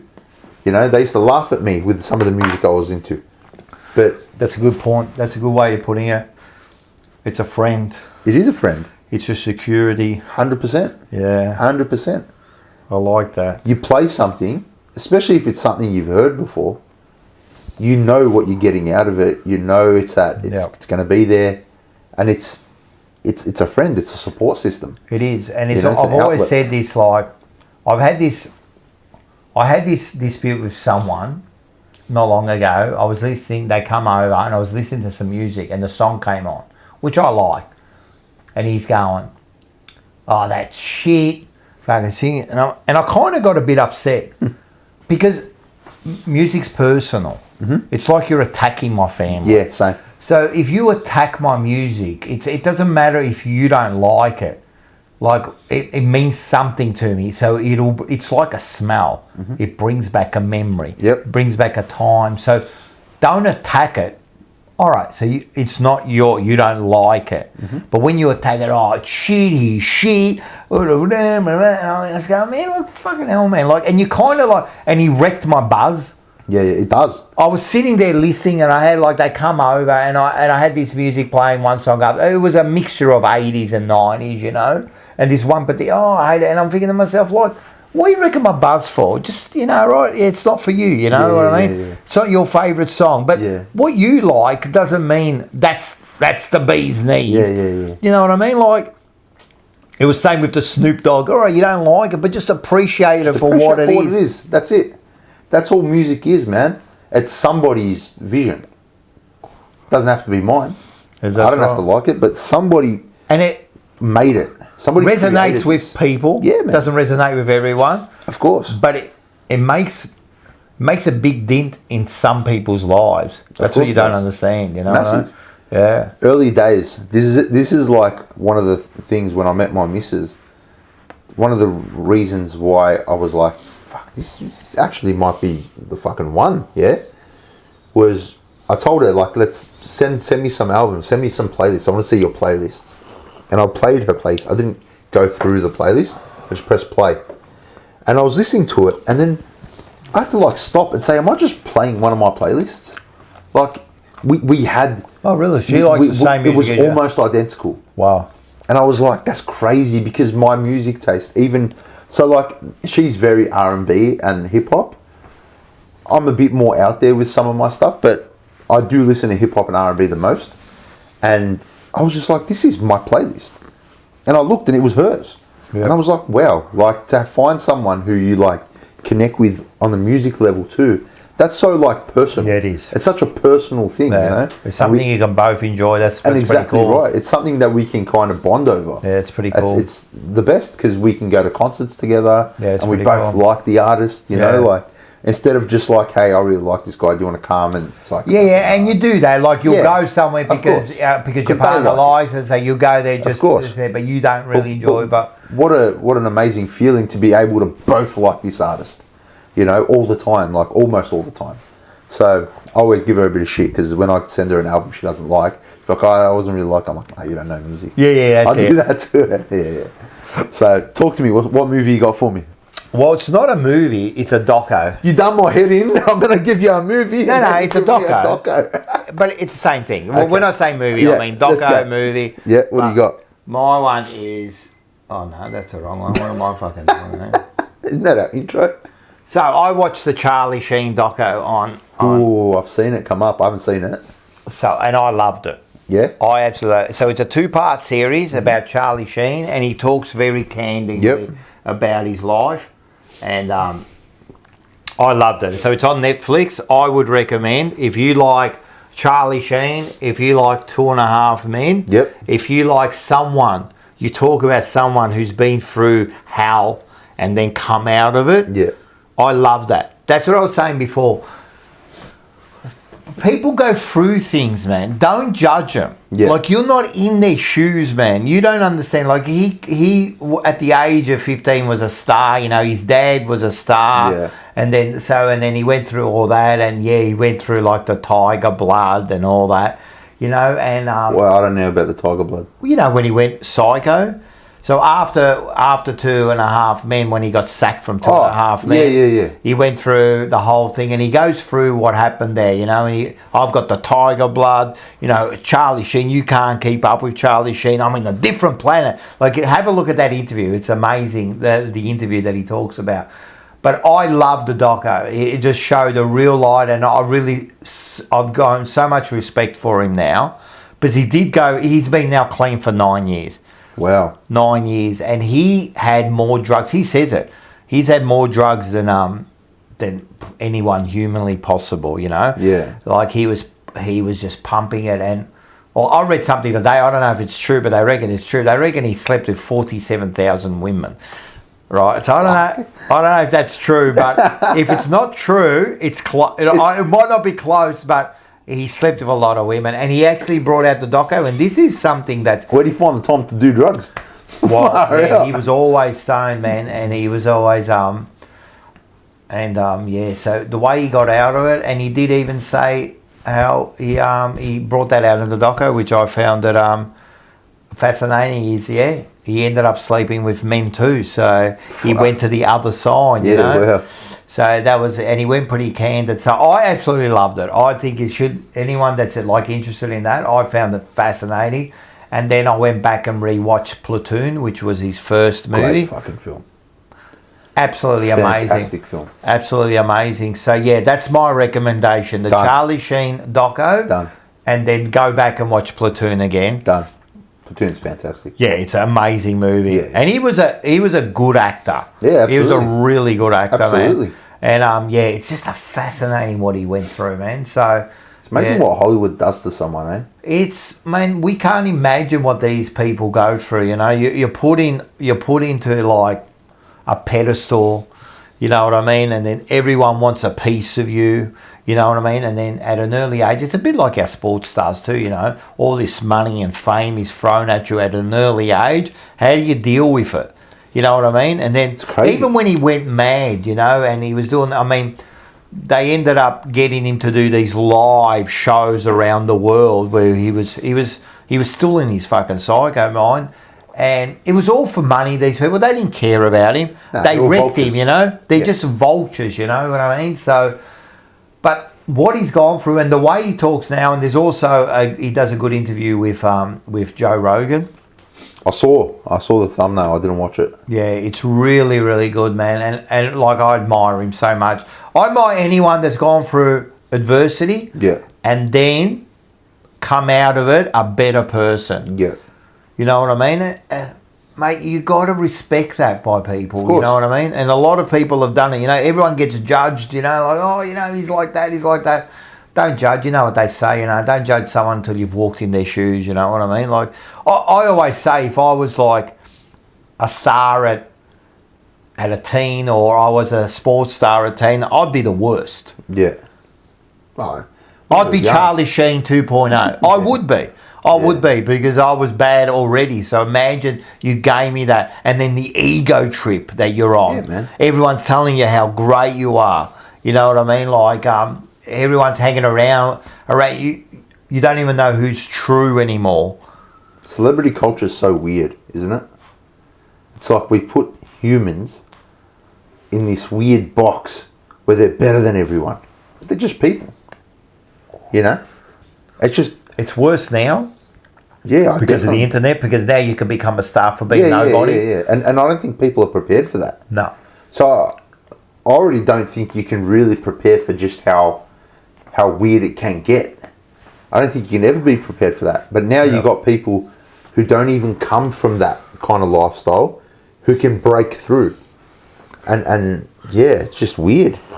It's so weird. So we get Bocheck, so he says, Rocco, come on, man, people stop you at the supermarket. I do get stopped at time to time, and they go, oh, yeah, Rocco, I love your stuff, which is good. I appreciate that.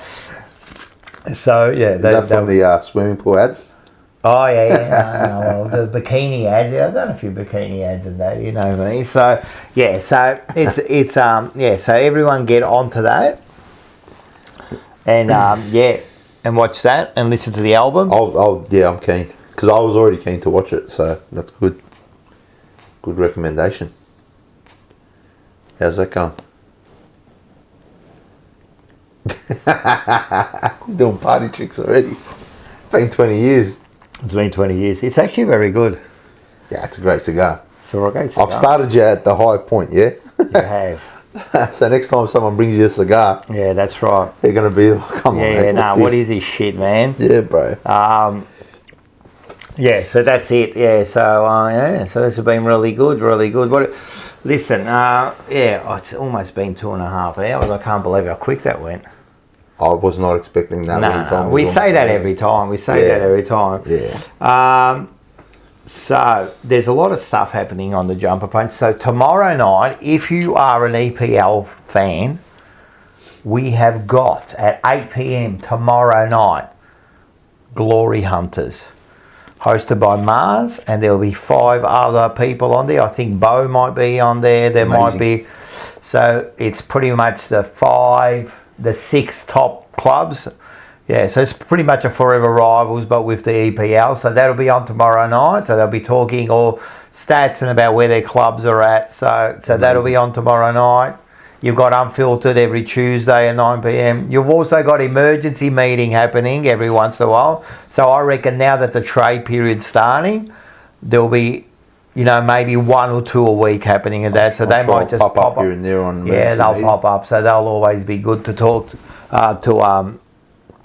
to watch it and get involved in that. So we've got a few stuff, and also, of course, Bada Bing history with Rocco to keep yourself entertained and learn a little bit. So you got a bit of that. You guys are a bit quiet at the moment. We go dark. Yeah, you go dark. This time of year, we just enjoy the off season. Yeah. It's been good. Honestly, it's been good for us to have a bit of time off. So we did some work with Baggers Unfiltered yesterday. Yep. Great young lads. They're the best. Yeah, go follow them. Baggers Unfiltered. The other one you got to go and follow is Magpie Army Chronicles. So that's our mate Mick Saka. He's been on Forever Rivals a few times. A tragic Collingwood supporter. Sucks shit. But he's good. He's come on, and he's a great thing. And so go and follow him if you're a Collingwood supporter. But he asked, what's your favourite movie? Mate, there's just too many. I mean, the one up here is one of my favourites. Fantastic. So anything mafia kind of like I like, but like you get the old ones. Like I watched, like I love. You know what I've done recently is I've gone back to watching the old movies again, and I'm getting sick of the new movies. They're not real anymore. Like it just, even though they look great, they don't feel real. You can tell they're not real. When you go back and watch, say, a Platoon, or you watch one of these, like everything's real. Yeah. Like they were saying when they were doing, you'll see it in the doco and that, and I think with the Joe Rogan they talk about it. Like when they were doing Platoon, and also when his dad did the one that he did. Was it Apocalypse Now? Right. When they did the helicopters and that. Great fucking film. That's go and watch that. Yeah. When they did that, right, like the helicopters they had to hire from the army. Yeah, and then at one stage, they couldn't give them the helicopters, but they had to go out and fight. And he was arguing, like the director, what was he? No, it wasn't Scorsese. It was someone else. Someone will mention it. Yeah. They were saying like, what do you mean? We booked everything. We need that, but we have to go and fight this war. You know what I mean? So crazy. It was real. The helicopters were real. Everything was real. You know what I mean? And I've gone back and I'm watching a lot of old movies again. You know what I mean? And you watch them, and it was a different craft. It was a craft. Yeah. Now the craft it's a different craft. I don't know, but it's all made for you now. It's all easy. Yeah. So I feel like you just get the pretty face in. Yeah. And everything just works. Do they have to be a great actor? I mean, does the acting have to be great? No, we can fix everything on editing, you know. We don't need to fix everything, you know. And I believe, and I was talking to a mate about this, I believe what's happening is, like, I'm getting sick of AI. Right, and don't get me wrong. For example, for my stories, I use AI to generate the pictures. How am I going to generate them? Right, that's what I use. So I've got to do it, you know. But I'm trying to keep it as basic as possible, because I've seen other people now animate their thing, but I don't want to go to that stage because I've seen too many of it, and I'm starting to get sick of them now. I'm watching stories, and you know, I think what's going to happen is, people in the future, like in the near future, are going to want real things. They want the human touch. They want the human touch. And, you know, like this story, like I had a look at, so if you look up the Bucket War 1325, there's a whole heap of stories, right? There's a whole heap of people that did it. But a lot of them, the voices are AI generated. So there's some bloke going, so in 1325, you know, it's not real, you know. And I think what's going to happen is, if you want to do something, keep it real. Yeah. because I think it'll pay off at the end. People are going to go back and say, I want the realness. Yeah. They're sick of this. Like, I'll give you an example. Do you remember like the AI come out on social media with the gorilla talking and there was all that shit? Yeah. And at the start it was all good. It was cool. Yeah. Now I watch it, I just scroll past it, I'm sick of it. It's boring.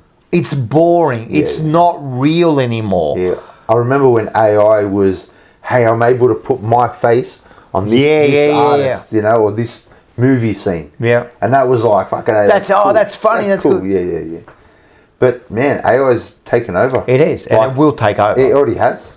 It will take over. over. And I feel like if you're kind of late, like if you're not using AI now, you're late. You're late to the party. Look, you've got to use it. You've got to get into it. You know what I mean, or else you are going to fall behind. It's coming, and it's coming fast. It's here at a fast rate. It's just getting faster and faster. It's just taken over. Yeah. You know, I think Spotify has deleted something like 2 million songs off of Spotify that were AI generated. Yeah, Just people who've I reckon music could be one of the. I was talking to my mate who's a musician, and he's the one who wrote Saigon, Siren. Yeah. Right, he's a muso, you know, and we were talking about this, right? And he said like he was with a mate, and they had the AI generated music. So I forget what it's called. There's a name for it. And they said to it, "Oh, can you write a song about this in a country theme?" And within 2 minutes, they'd written this song. And he goes, it was fucking great. Yeah. Like, it was great. But I believe what's going to happen is we're going to lose the talent and the talent. Mm-hmm. Like, the talent of old musicians was you work hard and you get the songs and you build a band and you play in your garage and you build it.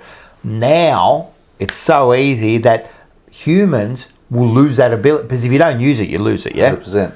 So I believe that's what's going to happen in the future. If we're going to completely lose it and that human touch will go. Well, the thing is, where's the improvement in the music going to come from? You know, music has gotten, you can argue it's not better, but it's grown, it's developed. It's grown, it's different, of course. It's different, it's developed. How is AI going to learn to grow and to change? Well, it can't. It can learn, it can grow. If we stop the ideas, if we don't come up with the ideas, it can't learn new ideas. But if all we're doing is, for example, with AI, if we're going, oh, can you just make me that? And it makes it, right? We're going to lose the creativity. Yeah, of course. So all we're going to do is just prompt it and it'll do it. But we won't have those ideas anymore. And that's what I mean. So what happens in 100 years? That's what I mean. So like when we don't have the ideas, how is AI going to come up with the ideas? It can't. Yeah. And then unless in 100 years, you know, like AI becomes that advanced that it becomes human-like. Isn't it weird that in 100 years, the music we like is probably not going to be listened to? Probably not. Like, it's just weird. Yeah. You know? And who knows what music's going to be like in 100 years? It could be just sound. Could be just sound. Kids are like... It could be. Mothers, like if I said... Mothers keep taking the Tylenol. Well, and Elvis is one of my favourites, you know, like, and I was saying this, like, I've been getting into Elvis again lately because I just love listening to his voice and how raw and talented he was. But in the 50s and that, if you said, oh, listen, we're going to have like a Snoop Dogg, what the fuck is that? Exactly. Right? And then all of a sudden now we got it. So what's going to happen in 20, 30, 40 years? You know, we just don't know what's going to be like. But I'm afraid that talent is going to disappear, just not only in music, in movies, in all sorts of art. I think with music, so genres kind of have their moments, right? So I think for about 15 years, hip-hop was the number one, you know, genre in the world. Yep. It was the most downloaded, most streamed, most bought genre in the world. Whereas I think 3-4 weeks ago, I think there was only one song in the top 20. There you go. And a lot of it was country and electronic dance music. Yeah. So I feel like electronic dance music is having its time again. It will have its time. And country is having its time again. Yeah. I have to admit that country has kind of made a bit of a comeback. Starting to sneak back in to the mainstream. So is it, you know, country? Because country storytelling. Yeah. Maybe that's coming back. The storytelling's coming back. That's why you should go to Bada Bing History Road with Rocco, right? Good but storytelling. but it's storytelling, because when you listen to country, it's a story. Yeah. And it's like all songs are a story, but it's a real story. Like sometimes it's like you are listening to a story someone's telling you. Pickup truck with my dog Yeah, out the window. yeah, that's it. So Magpie Army Chronicles, Elvis is king. He is the king, you know. I think it's going to be hard to argue that, you know what I mean? But king at a different time. He was a king at a different time. Then you got, of course, Michael Jackson. You know, another thing, while we're talking about movies, you know what I did watch the other night? I've always seen it, and I ended up watching it, was the making of We Are the World. Oh, yeah, I haven't seen it. You got to watch that too. It's really, to get 40-something artists in one room, and all of them sing. It was just amazing the way they got that song. And you know what I didn't realise? Lionel Richie is a fucking star. Like an absolute, I don't think you realise, like at the time, like when they did those, like they got all those stars because they did like the music awards that night. So they had to get everyone that night to go to the studio, and they worked till like 8 in the morning to write this song. Because how do you get all those stars all together? That's how they did it, you know. And he like cleaned up that day with all the awards, you know. But I didn't realise how big of how great of an artist that bloke is. Like we all know him dancing on the ceiling and all that, but he was really a great artist. And have you heard how he got his first push? No. So Rick James. You know, remember Rick James? Yeah. Rick James was the man. Yeah. He was the king at the time, you know. I think he had just finished his first tour. Yeah. He released his first album was a massive success. Yep. His second album came out. It did well, didn't do as well as the first. He just finished his second tour, and he was in an executive office with his manager and the executive sitting across from them. And the executive is talking about, you know, your third album, you know, we're going to try something different, we're going to do this, we're going to do that. Rick James, being out of his mind, of course, started cursing the executive out, done a line of cocaine on the table, stood up on the table, pulled out his banana, and told the guy, I'm Rick James, give me my money. The guy told him, get out. He looked straight at his manager. He goes, we're done with Rick James. There's a guy called Lionel Richie. Really? That's how Lionel Richie got his first push. Wow. Yeah. Crazy. There you go. Rick James, bitch. There you go, Rick James. Yeah. Sometimes I think he thought he was, there you go, really. You want to watch a doco? I don't know if it exists. Yeah. But one on Rick James. Have you seen the Dave Chappelle skits? Yes. So those are true stories. Yeah. Those are actual true stories. You know? Some of those old artists, man, like they were just coked out of their minds. Right out there. Yeah. But Rick James was literally like having sex with women on stage. Yeah. On stage. Yeah. His shows were sex parties. Yeah, that'd be an interesting one. I'm going to look at that. I might do a story on Rick James. I think, mate, I don't know if you can post it on YouTube. There might be a story coming up on Rick James. I'll do the Rocco version. We'll be able to get it. That's interesting, man. Rick James. Yeah. Rick James, bitch. Yeah, that's interesting. All right. It's 11:30. Call it? I think we call it. I think it's been a great night. I think it's been a good one. That went quick. Thanks to the cigar was superb. It's fantastic. I'm glad you enjoyed it. Got me into a really good mood. I'm glad you enjoyed it. Really good mood, mate. That was sick, man. And next cigar I'll bring in, I'll make sure I cut it open first, sneak something in it.